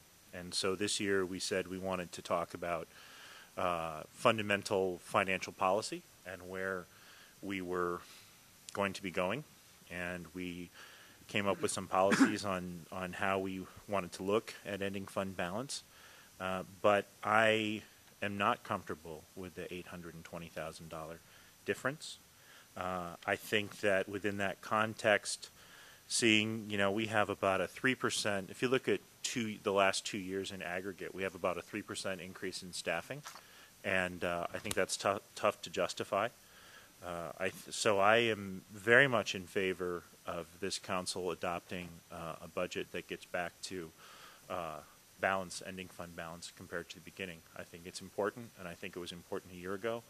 And I don't really want to, I know it's tough to do quickly, but I think that we've been talking about it for a year, and now we should do it.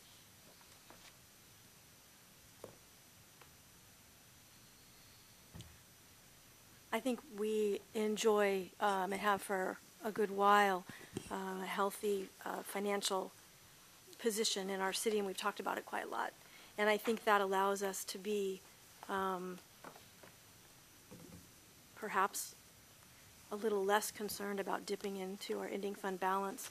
And I would agree with Tola's comments that I'm not comfortable sort of kicking the can down the road anymore. I think we have some time, and I would like to have more information on about how what we're doing, what is proposed is sustainable. And if, as Paul mentioned a couple of times in our council meeting too, there may be good reasons that we dip into that fund to help out this budget, but I'm not clear what those reasons are at this point.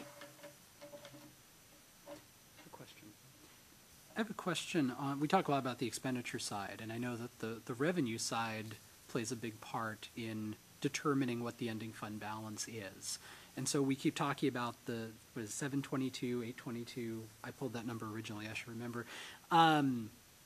You know, given some recent retail growth, and one need only go up the hill on a weekend, this past weekend, to see things seem to be doing pretty well with some of our new retail. Are there reprojections that the finance department would be able to provide from the time this budget was put together? Are we still anticipating our revenues to be the forecasted amount, or is that general fund delta actually somewhat smaller because of a potential and increased tax revenue? Because that might get us to a slightly smaller number to chip away at. I sort of used that little card already when we looked at the 2013 estimates with the opening. We're anticipating someplace between $300,000 to $400,000 in sales tax and B&O taxes being generated up in that area. Part of the difficulty is many of the stores are just now opening. We won't begin to see that revenue for 2013 until the last week of December and into January. Then going forward, originally economists were really pretty optimistic about the growth into the future. So for next year, I assumed, you know, full occupancy up in the Highlands, and then I grew sales tax at 4.5%, which is pretty, pushing that number pretty hard. And at the time, the economists at the national level were saying our GDP was going to be up between 2 to 3%. You know, the latest that was out this year, today, as a matter of fact, is saying that because of things happening at the federal level, as well as some changes in interest rate, they're expecting things to be flat for quite some time. So I don't really think that you have a lot of opportunity. I still believe that we could meet our target, but I don't know that there's a lot there to push. So that all went in here, and what came out was leave the revenue projections alone. The delta is still as we've described for the general fund. Particularly for sales tax, what happened is, I think if in the first workshop when we went back in, part of the challenge in 2013 was there were three primary categories of revenues. When you looked at the estimates that were derived, that built the budget versus where we think the activity is at, that delta is around $750,000.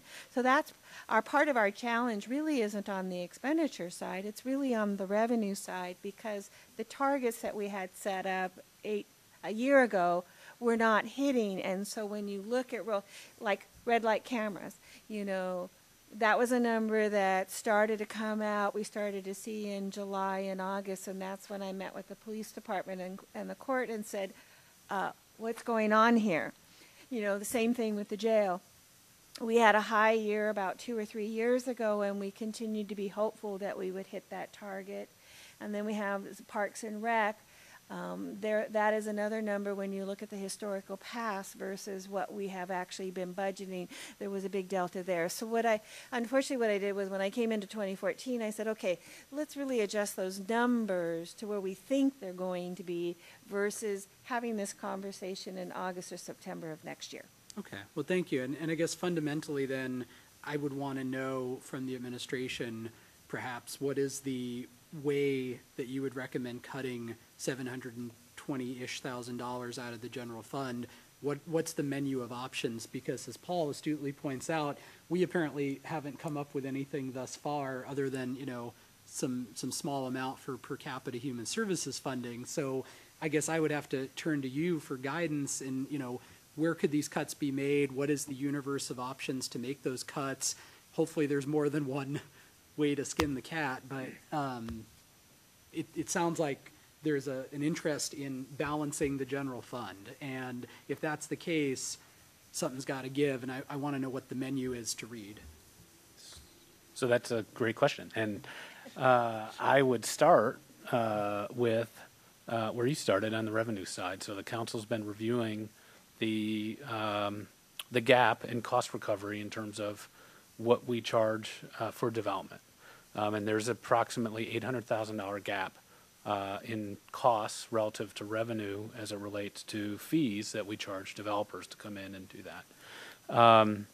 None of that, and there is, our budget was built on existing fees and revenues. So if the council were to make an adjustment by the end of the year, going into next year, say you could close $400,000 of that $800,000 gap by the adjustment of fees, you could get $400,000 from there. I mean, you could go the whole way to $800,000 if you chose to, but the feedback we've seen in committee has been there's not been a desire to go to 100% cost recovery immediately.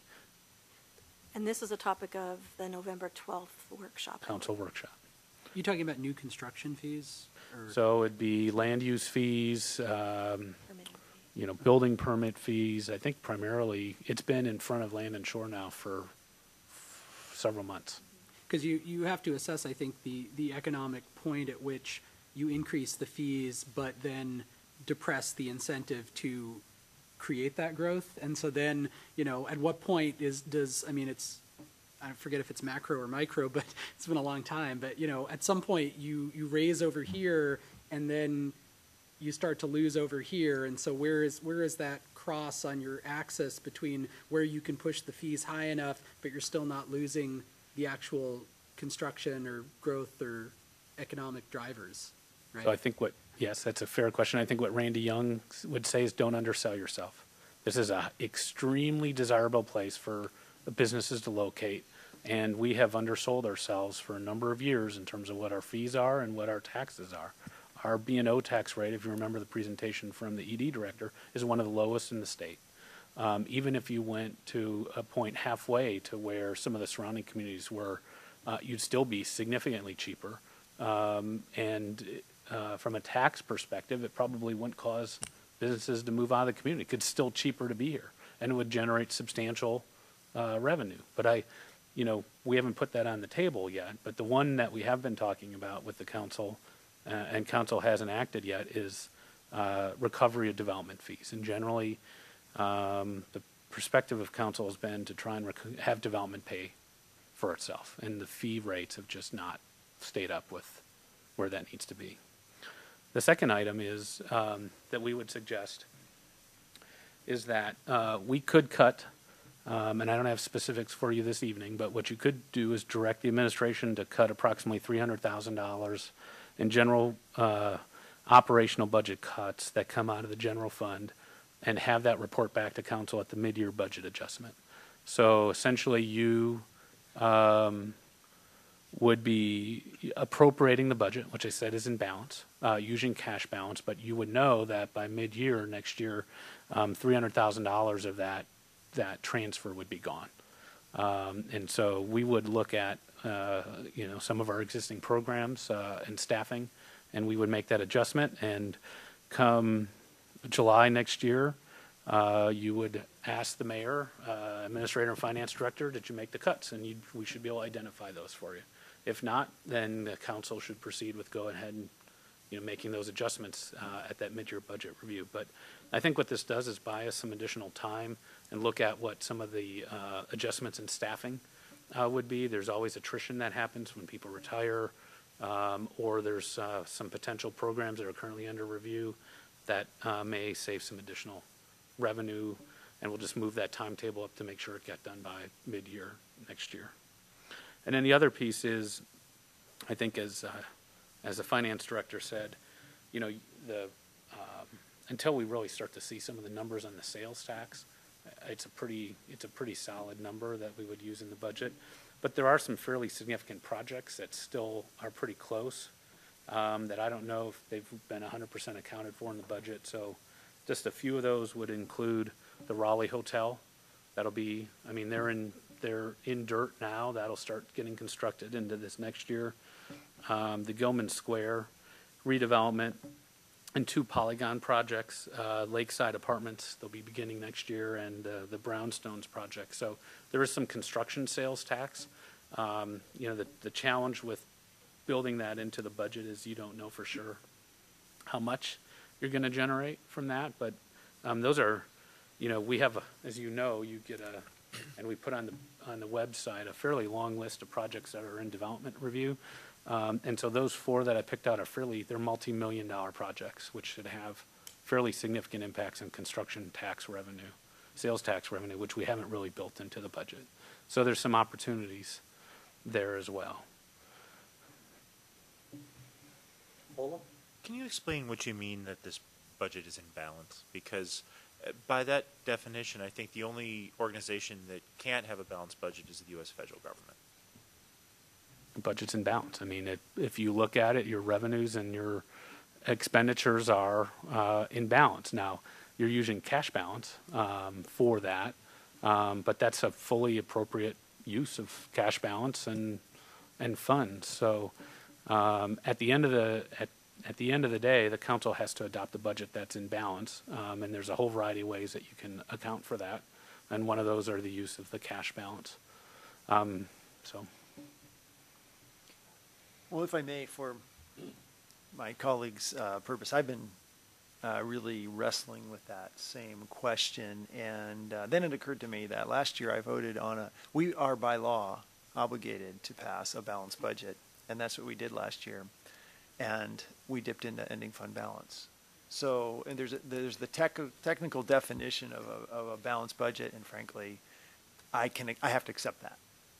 Because I voted on one and it was legally correct, and we passed it last year where we did that.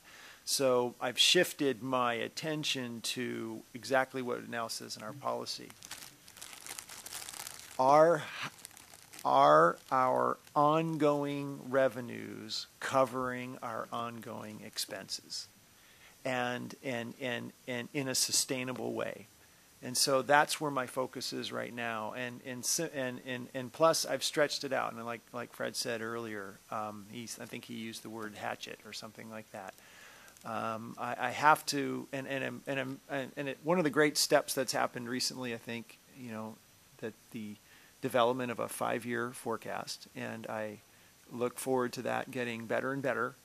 But you know, that needs to be a tool that we can use, and so that this, though we do a 1-year budget and it's cash based, that I think that I am opening up my assessment of a proposed budget to look at whether or not it's sustainable. I want to be, I'd like to, if I can see longer term, sometime within that near term forecast of sometime within 5 years, if it's a forecast that we can trust, that, you know, that this budget or any given year's budget can be kind of the ongoing costs that we would be approving can become sustainable over time within a reasonable period of time with a reasonable forecast, then that's the way I'm going to resolve that. And in fact, we've built it into, I think it's very important, the policy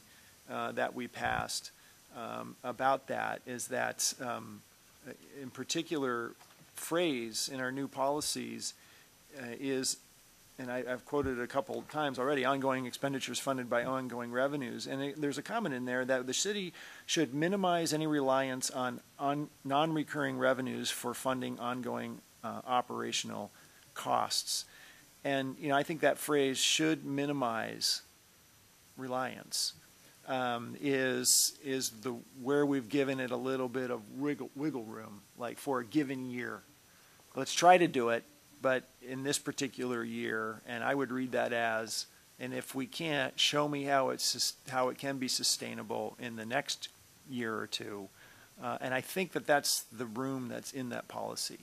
So that's a long answer to where I've explaining to kind of where I've come to look at this. That, you know, is this balanced or not? And that's so just insight for what I'm thinking.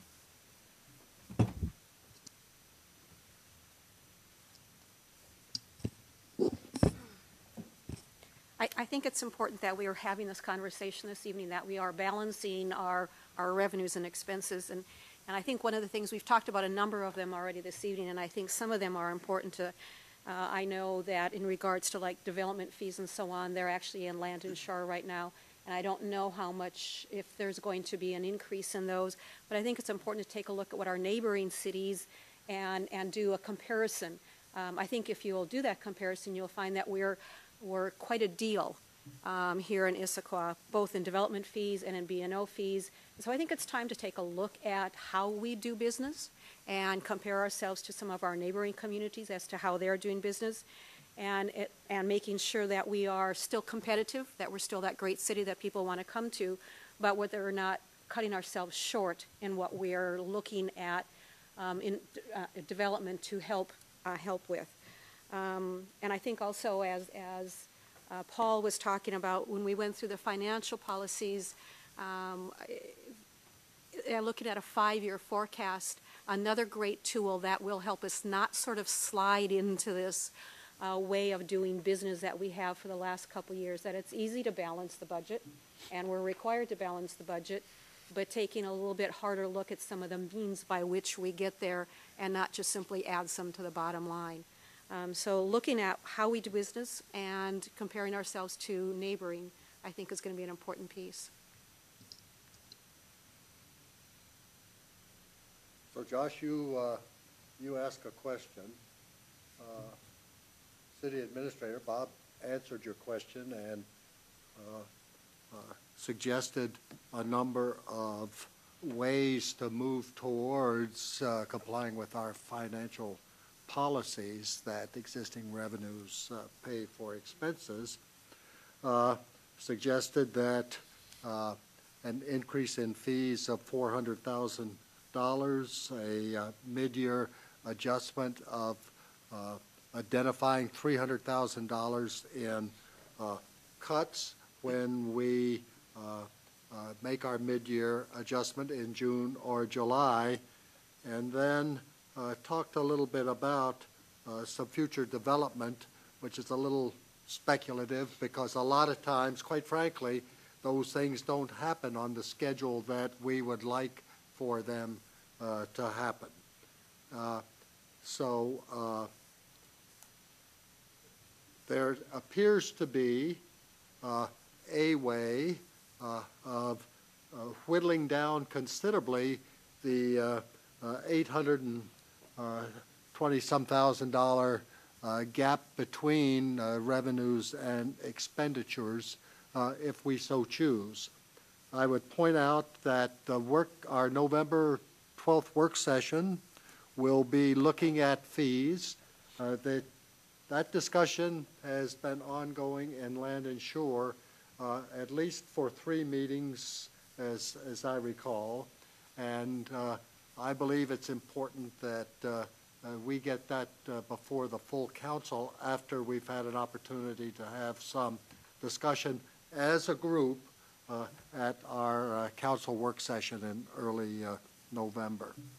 And so then I will consider, Bob, your proposal as something that we probably won't decide on tonight, but I want to make sure to capture that on the board, but then make sure that from the council, if there are any questions around any of the proposals that the administration described, that we get those questions out this evening so that we have a response back before our next council work session, which is a week from this Thursday. Josh? I appreciate that summary, Fred, and I just want to then get back around to where I started with the question, which was the menu of options, because what I've heard, if we take out the speculative development, which okay, that's on the list. I'm hearing a lunch menu, not a dinner menu. I'm hearing essentially two things. The $300,000, which is not even action we would take in this budget, but rather defer until mid-year, see how things go. So it's sort of, do it now, we'll figure it out later. And then fees and fee adjustments, but not necessarily knowing how much in revenue or where the sweet spot is of adjusting those two, which will not occur until November 12th at the earliest, potentially at some other date in Land and Shore. And in the meantime, I don't think we have any budget meetings scheduled beyond November 12th because we're getting close to adopting the budget. So that option also is sort of a, pass this budget now, we'll figure it out later. I haven't heard any menu choices of how in adopting the 2014 budget, we can actually trim from the general fund to lower that delta. And I don't know what the answer is, and that's why I'm looking for guidance. But I heard two suggestions. They're both good suggestions. It doesn't seem to get to the heart of what I'm hearing being asked, which is when we adopt this budget, how do we match general fund revenues and expenditures? That's at least what I heard, the question. So let me restate my concern and then suggest perhaps a way on how to look at this going forward. At the end of 2011, we had $8.9 million in the general fund. At the end of 2012, we had $8.6 million. So I am not willing to pass a budget that only ends up with $7.5 million in the ending fund. That's not sustainable. So if you say, how do you close that $820,000 gap? It seems like there's a spectrum of options, all from all cuts on one end to all revenue increases on the other, and then you have some options in the middle that are some sort of ratio. I would hate to see us solve this by all increasing revenues, because I think that there's a lot of problems with that. So I would like to suggest that the administration prepare one, hopefully more than one, some options before us for how to close that 820, because I won't be able to support a budget that continues to erode the general fund.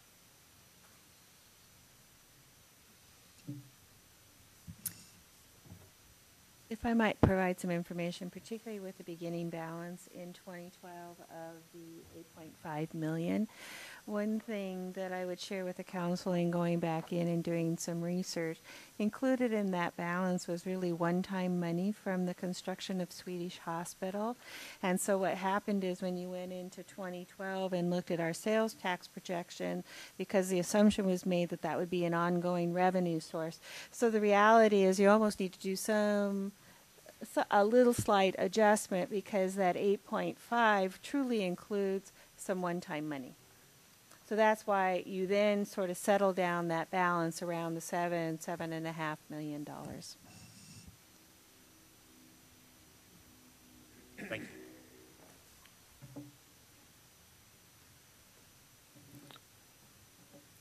Well, it's awful quiet. So one of the things I think there's two questions I'm hearing from the council on is what is a balanced budget versus what's a sustainable budget? And so, again, we would come back to the budget that is presented is in balance. And some of these we can come back in time and close the gap. And we've suggested a couple, both revenue and expenditure reductions and some revenue increases. The other way to look at this and answer that sustainability question would be to put together perhaps an ad hoc committee, and we've talked to some of the council leadership about this, of some of the maybe 3 of the council members and some of the members of the administration, and take a really hard look at the expenses and the revenue options, and from the spectrum of sustainability or not. And so you can really start to look at the long-term projections, because every year you do get some minor variations, whether it's attrition or you have to budget for certain items, and you may not spend the money for that because you didn't have to have to do that year.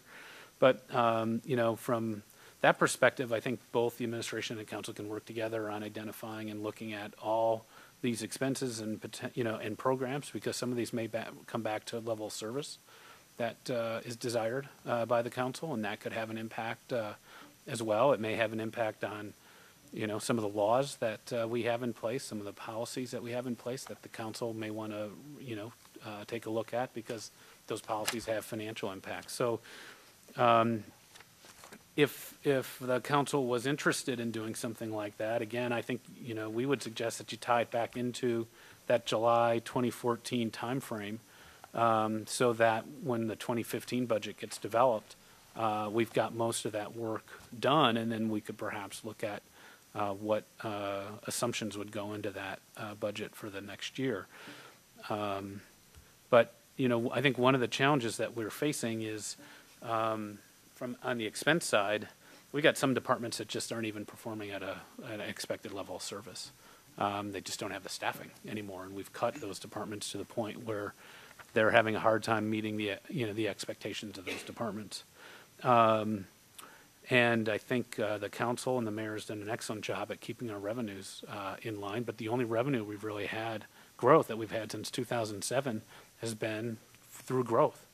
So we've kept the property tax limit where it's at. We've kept that frozen and stable. If that had been increased once per year because of the compounding effect, at about $70,000 a year for 6 years, you're looking at $420,000.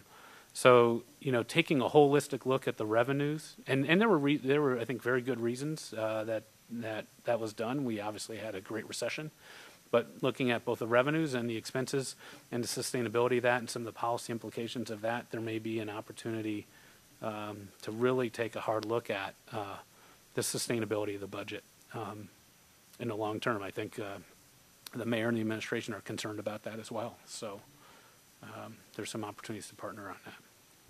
Josh? So the ad hoc committee, another good idea. It's still in my mind on the lunch menu. I'm hungry. I want the dinner menu.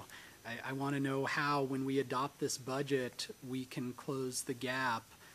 If everyone says, hey, let's kick it down the road to July, then so be it. But I still don't have anything tangible to close the gap now. And I don't know what cuts can be made now. And maybe the answer is we just don't know. We have to wait until July to get there. And I just don't quite get that, because in years past, we've always somehow managed to come up with those cuts when we needed to before adopting the budget. So, these are great macro level discussions, but at the end of the day, if the council said, hey, administration, you need to cut $300,000, $400,000 tomorrow, out of this budget, how are you going to do it? What would be, A, B, and C on your first things to cut to get us to that point? Where would you find, and I know there's staffing concerns, and I know there's things, so where do you think is the most priority, or perhaps the lowest priority, that we can cut out of before we adopt this budget? Again, great ideas, I just want to see the dinner menu. So I've been looking for that, and I think that's a great question. And I tried to anticipate, just looking at this budget, what were the opportunities? And the easy thing to look at is, well, just we're adding 4 new positions, or it might be 5 about that human services manager piece. But if I just take the numbers that we have in this budget and say, let's say we didn't fund those positions, now that might be a really bad decision, because some of them we have higher expenses due for consultants rather than the staff people will lower it over in Bob's, John's area. But just those positions total up to about $543,000. So that might not make sense, because some of it is actually would be saving us money over consulting fees. But that just shows you right there how difficult this is. Not impossible. I'm just saying now, to go to balance this year's, to have all planned expenditures being satisfied by planned ongoing revenues, then now we'd be cutting definitely, much closer to the bone. Whereas this is all additive in terms of positions and long-term commitments. So I went through that analysis, and so I just kind of share that in case you didn't have a number in your head. I want to mention one thing. This is in some ways been extremely illustrative, and I've been one of the people who's been most cautious about raising DSD fees. I think fundamentally the idea of recouping costs through fees is a great one, and I have raised when I did not have this level of picture of where we're headed in 2014, I raised a number of very philosophical sort of ideas around what rates you should hold to. I'm very comfortable with the idea that part of a solution towards that 820 would be an accelerated move towards recouping those fees, because fees are different than taxes. They just are. So I want to throw that out there as something that, as somebody who has given John Manano's, yeah, he's still here.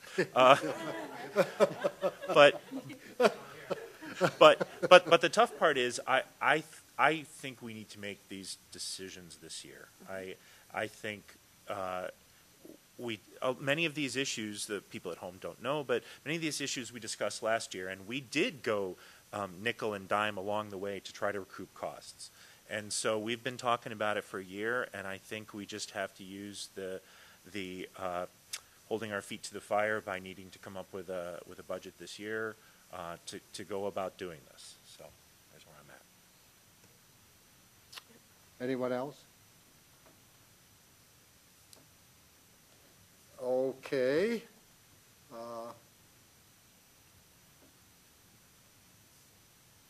Where do we go from here? You've heard some strong feelings on the part of a number of council members about the direction that they would like to go. And philosophically, I don't argue with any of that. Realistically, though, I have some doubts whether we can get there from here this year. I thought Paul's comment around, well, you can eliminate all new positions, and that will give you between $500,000 and $600,000, but many of those positions are important positions to the community. That could be one approach. You can go through the nickel and dime stuff. A $300,000 cut in the proposed general fund is about a little over 1% of that. That's probably not a lot. We'll probably underspend our general fund this year by about that percentage, but trying to identify where and when might be a challenge. And so it's not an easy thing that we're asking the administration to do. And if we have suggestions or areas where you believe those cuts are appropriate, then it would be great to share those. There's proposed increases in the per capita human services funding this year. Theoretically, you could cut all of that out. I mean, there's possibilities, but I don't know of the magnitude that you're suggesting. And as far as kicking the can further down the road, if there's a way to get to the end point by the end of 2014, I don't really consider that kicking the can down the road. There's been a suggestion of an ad hoc committee, council and administration, to get in, roll up their sleeves, and figure out how to do it. If you're not comfortable with that approach and you want, the only thing we're required to do is to pass a budget before the end of this year. So I just have a question, and it doesn't have to be answered tonight, nor do I want it answered tonight. But my question would be, if you had to cut, pick a dollar amount, 300,000, 350, some amount that sounds, 0 to 822, what would be the top 3 to 5 things that the administration would target first? That would be my question, because that to me informs the policy making, because I don't have any great ideas off the top of my head, and it doesn't look like we have any great ideas on the board. But somewhere there's got to be something, without yet having to form an ad hoc committee, without having to discuss permit fees, somewhere that some measure of cut can be made. And maybe it's important stuff, maybe it's not important stuff. The staffing stuff sounds like that probably wouldn't be in your top 3 to 5 list, but maybe there's some other area. So that would be my question for future discussion, is what would be the top 3 to 5 things? Not to say that I would then say, let's cut those 3 to 5 things, but, you know, where are the areas that can be trimmed? Because otherwise all I'm hearing is, hey, we've already got this to the bone, there's nothing we can do right now, we'll figure it out in July when we see how things go, the ad hoc committee will figure it out, the permit fees will be figured out, you know, it'll all be figured out. But in the meantime, is there anything, or is this literally the absolute only budget? If we cut even a dime out of here, we're reducing our level of service to the public so significantly it's going to hurt. So, I think I wouldn't be able to give you a direct answer tonight, but I think when you look at it, the general fund is going up by 1%. That's an extremely small number. At the same time, we've had significant increases in fire service, and those costs affiliated with EFR. So, you know, when you start to look at the window over a period of time, you know, as I just mentioned, there are some departments here that can't provide a minimum level of service that would be expected out of those departments. And so you have to look at, I think the place you'd have to look at is where's most of the money spent? And that's police, and that is development services, and that's recreation. Those are the 3 biggest expenditures that are within our control. And then fire is not within our control.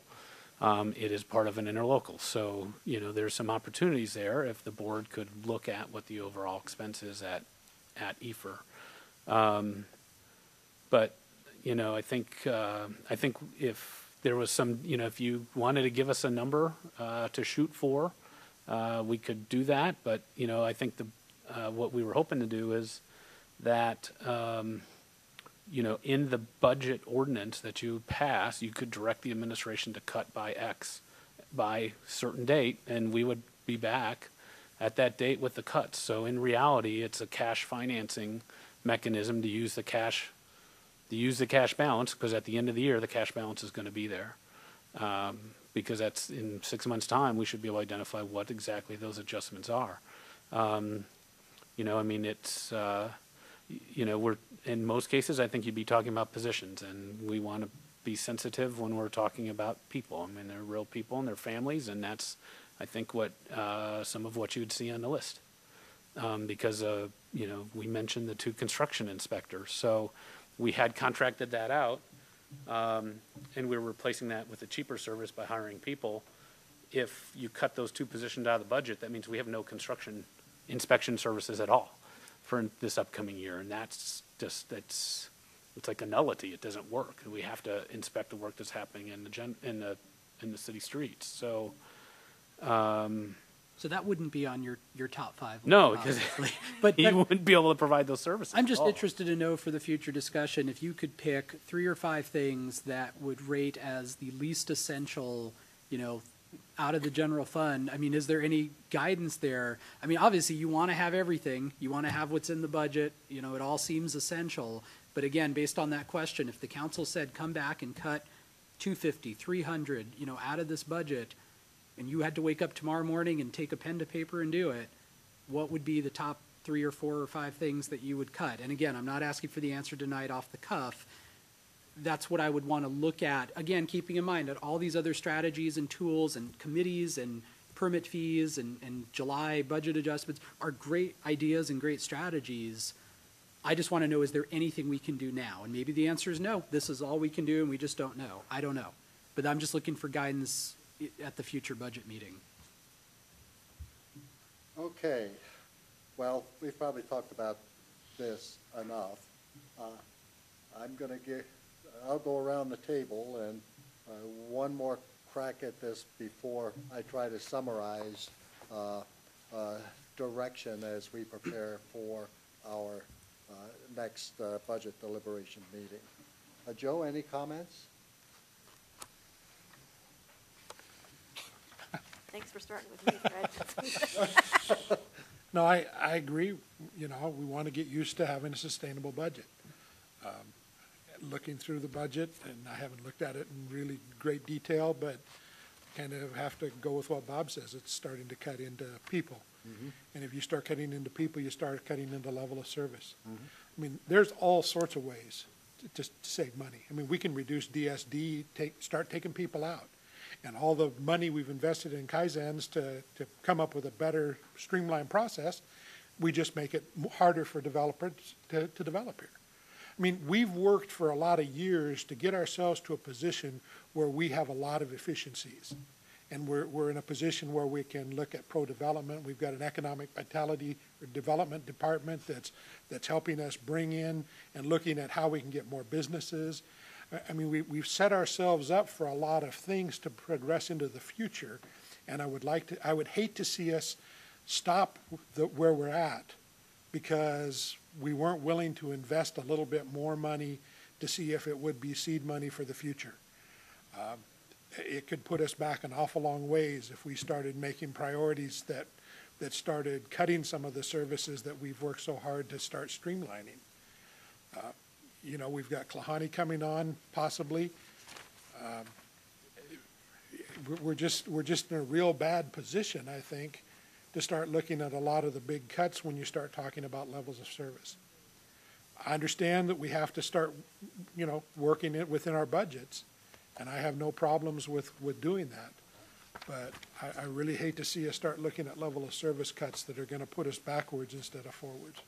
Because we worked an awful hard as a community, as a government, to get us to the efficiencies that we have now. And I hate to see us lose those. Stacy? Well, I do think that the increase in fees is going to play a role here. I think it's almost guaranteed that it'll play a pretty big role. One of the things that I heard Diane talk about that has me concerned a little bit is that the number on the projected growth in sales tax next year, I think we have if I'm not mistaken, I heard a 4% number, which I think was a fairly aggressive number.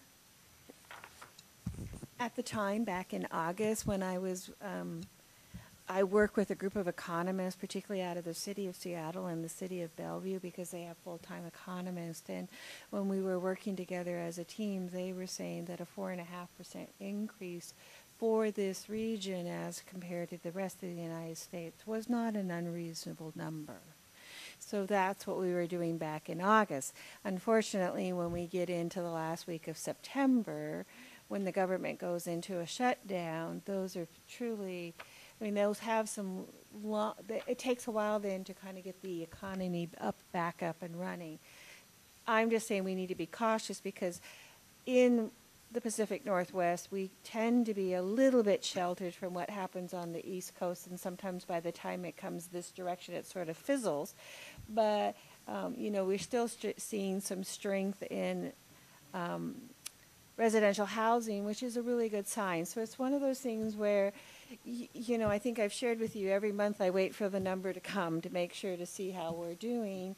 And, you know, I think it's achievable. I'm not as comfortable as I was in August, particularly given the projects that Bob was talking about. If those come through, then we'll probably hit our target very easily. So sales tax wise, we're already optimistic in our number, it sounds like. And Diane's nodding her head. And so I don't think that it is unreasonable. And in fact, I think it's prudent for us to make sure that we are not putting off, you know, I'm the one that said kicking the can down the road. And I stand by that. I think we need to be really careful about not pushing this into next year. Sure, a committee sounds great for long-term stability, but that doesn't answer our questions immediately about next year's budget. Eileen, we're going to start there and come this way. Scooting around. Thank you. I think both from what I've heard from so far from Joe and Stacy, I agree with. I mean, we have to look at both revenue and expenses. And there is the real concern, as Joe spoke, in regards to, we have worked so hard at this point to really develop the economic vitality, and all you have to do is look and see up at the Highlands how fast that developed, and also with the help from John's organization to be able to move the inspectors around fast and make sure that that project happened extremely quickly, well, and it's up and operating, and hopefully a fair amount of sales tax dollars will be coming from there. Just need to make sure that we're looking carefully to make sure that we're having a sustainable budget. And I think fees are the other piece of that. We need to make sure that we're looking at all of the fees, and so it's got to be a complement piece. We are needing to make sure we're continuing to move forward as far as development, but also taking a very hard look at our fees. Paul? So I've already shared kind of philosophically where I stand, and I would Josh's request for a specific, 3 to 5. I'm interested in that, seeing that, and I think it's important. I think Joe made a very important point as well, that what is the commensurate loss in service if we were to do it, say, this year versus having it accrue through voluntary separation, for example, for people retiring or what have you. And I don't know what that forecast would be. So I think I like to look at options, and we have an option in this book. You've outlined another option, which I am still open to, and providing this list, the things to execute on in this count for the 2014 budget that we approved this year is another option to look at. They all have upsides and downsides. So I think because the idea of impacting services is not attractive, but that might be what we have to do. So I want to see those. I like to see the list, but also I'd like to know what the impact is. But I will say, for kind of a general sense, that I think the proposal that you laid out has some merit, and the discussions about that this is an income statement's got inflows, it's got outflows, and that we're talking about both of those lines in this conversation. There's some really good information, like Eileen just mentioned as well. So I'm glad that we're talking about all of those elements. Tola?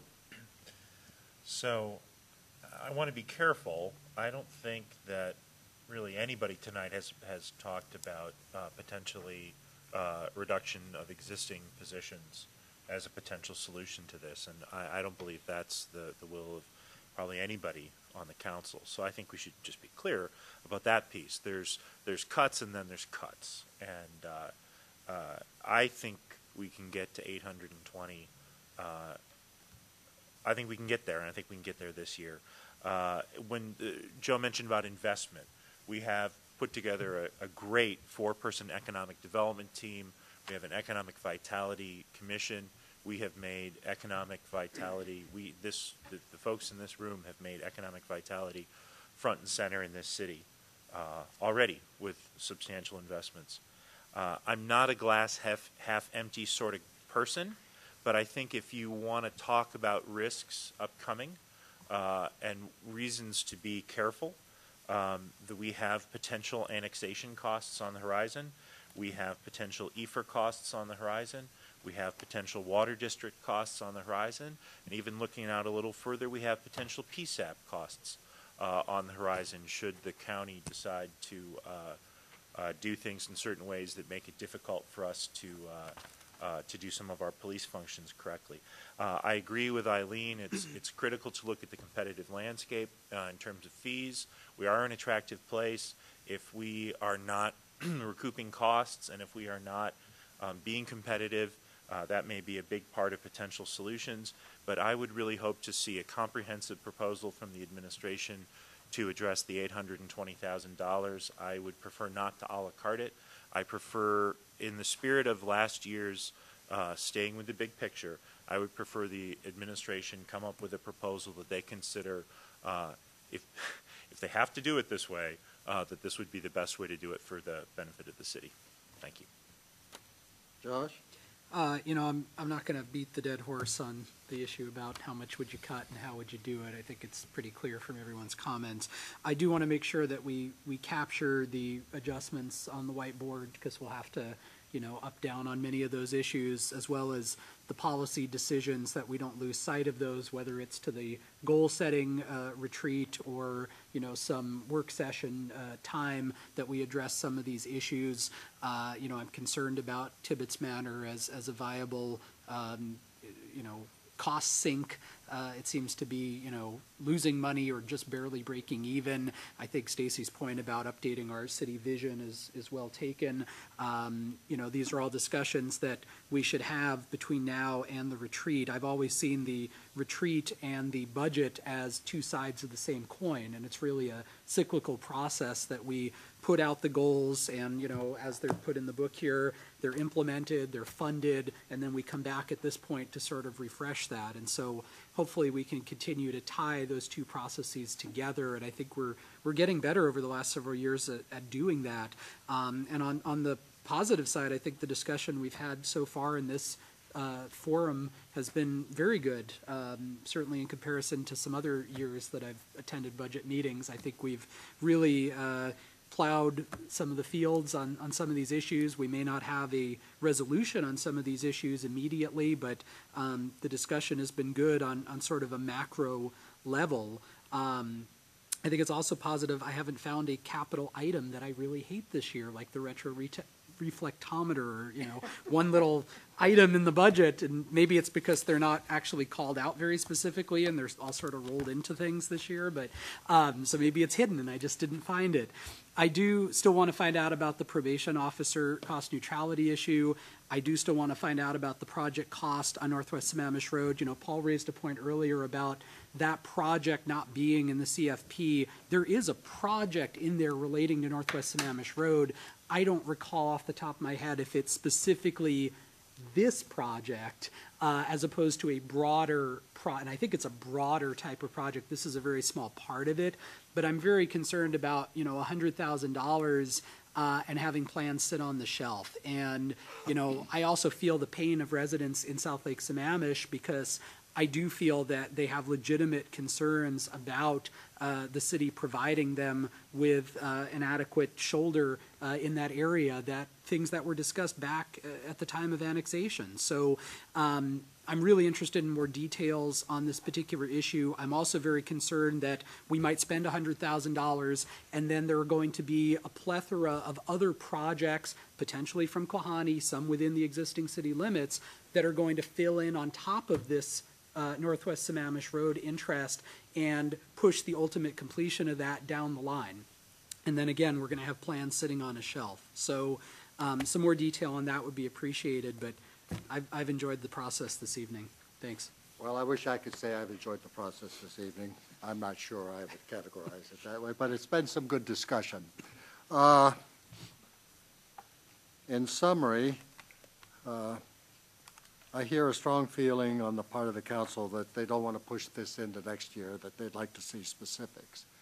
I hear an acknowledgement that we're in transition, that we've worked hard to get to where we are and to develop the team that we have that is going to help us go forward and prosper. I heard concerns about not impacting services. With all of that, I heard a desire for a comprehensive proposal that would include specific cuts on the order of about $300,000. I heard a range, 2 to 5, so I'll pick 3,000. That was sort of in your proposal, is something that might be doable between now and July. What did I say? 300,000. That's why Bob was smiling over there. Appetizer menu. 300,000. Thanks, Stacy, for. I believe that it's reasonable to assume $400,000 in increased fees, since our financial policies say growth pays for growth, and we're not going to subsidize growth. We spent a long time talking about fees. At least 4 council members have been involved in the detailed discussion of that. Land and Shore, and Joe, I think you sat in. It's time to bite the bullet on that and make a decision, and we should be able to take action this year on that with something, and I'm not going to predict the outcome, but we should take action on that this year so our budget can reflect that going forward. Did I miss anything, or is there some expectation on the part of anyone that, other than what I've said, for a week from Thursday when we come back to continue our discussion? The question. We've got the one more meeting scheduled. I know there's been a potential request for the first week of November. Is that contingent on how much we accomplish at the next meeting, or are we definitely doing another budget meeting the first week of November? We are doing another budget meeting on the 7th of November. Thursday the 7th. Thursday the 7th. Now, I'm sitting here and I'm reflecting a little bit on the discussion that we had this evening and a little bit about what we've asked the administration to do and to bring back to us next week. And I don't want to wait to the last minute. I guess what I'm saying is, do we need to schedule another meeting if if we're not able to wrap up what we've got to do on November the 7th? This is a tough question for you to answer because you don't have the information that you've requested so we can continue our discussion. So I'm looking at the whiteboard. I'm playing through in my mind the discussion that we've had, and I don't like to meet if we don't have to, but we're under a little bit of pressure in that by the end of this year, we need to approve a budget for the city. It would be my hope that we can complete this next Thursday. Okay. That would be my hope also, but I think it's doable. okay. I want your reaction. There is, what's great about this is the issues are out on the table. And we're talking about policy and we're talking about the right level of things. So, I wouldn't even hedge against another meeting and set it as our plan. That's good feedback for me. Now I'm looking at our city administrator. Bob, can we get there from here? I don't have to do the work, but I'm looking at the folks that have to do the work. So can we get there from here? Yeah, I think the goal would be to get it done by November 7th. I think we're close, it sounds like, and you're just looking for some additional adjustments. So we will work on identifying those. We'll talk to the mayor and see what she would like to come back with in terms of adjustments for this budget. And so we're looking for a comprehensive proposal, but I also heard something else that I didn't say in my previous summary, and that's around options. So the comprehensive proposal could be structured in a way that there are some choices that get us to the same point. So for us, I've heard terms like menu, I've heard options, you heard all of that discussion. So I just want to make sure that that was captured a little bit. When would we expect the information? I mean, the morning of the 7th's a little close, you know, I don't want to hold you to a specific date, but, you know, on the 7th, I want to lock the doors and see us get it done. So, you know, are we going to have enough time before we'll put the bars up, you know, are we going to have enough time for you to come back with all this information in the span of a week? Less than a week. Well, Yeah, is so is there an assumption that the $400,000 in revenue, we can make that assumption or not? on the fees? Yeah. Yes. So, That was part of my summary, and no one challenged me. And and in fact, yeah, and I spoke to that specifically, and I provided the rationale for why I thought we could do that, and no one challenged me. that's fine. I just I, want to make sure which shell I've got to find the ball under, so that makes it a little easier. But it's doable in less than a week, but not as late as the morning of the 7th to have this information back to the council? Yeah, I think we can get it to you by Tuesday, right, you know, or Wednesday, Tuesday or Wednesday next week. Yeah, the hard part is, frankly, we're a service organization, and services mean people. And I think Joe said that very, very well. And that's what, I mean, there's only so many options to come back with, and usually that's what it means, and that's okay.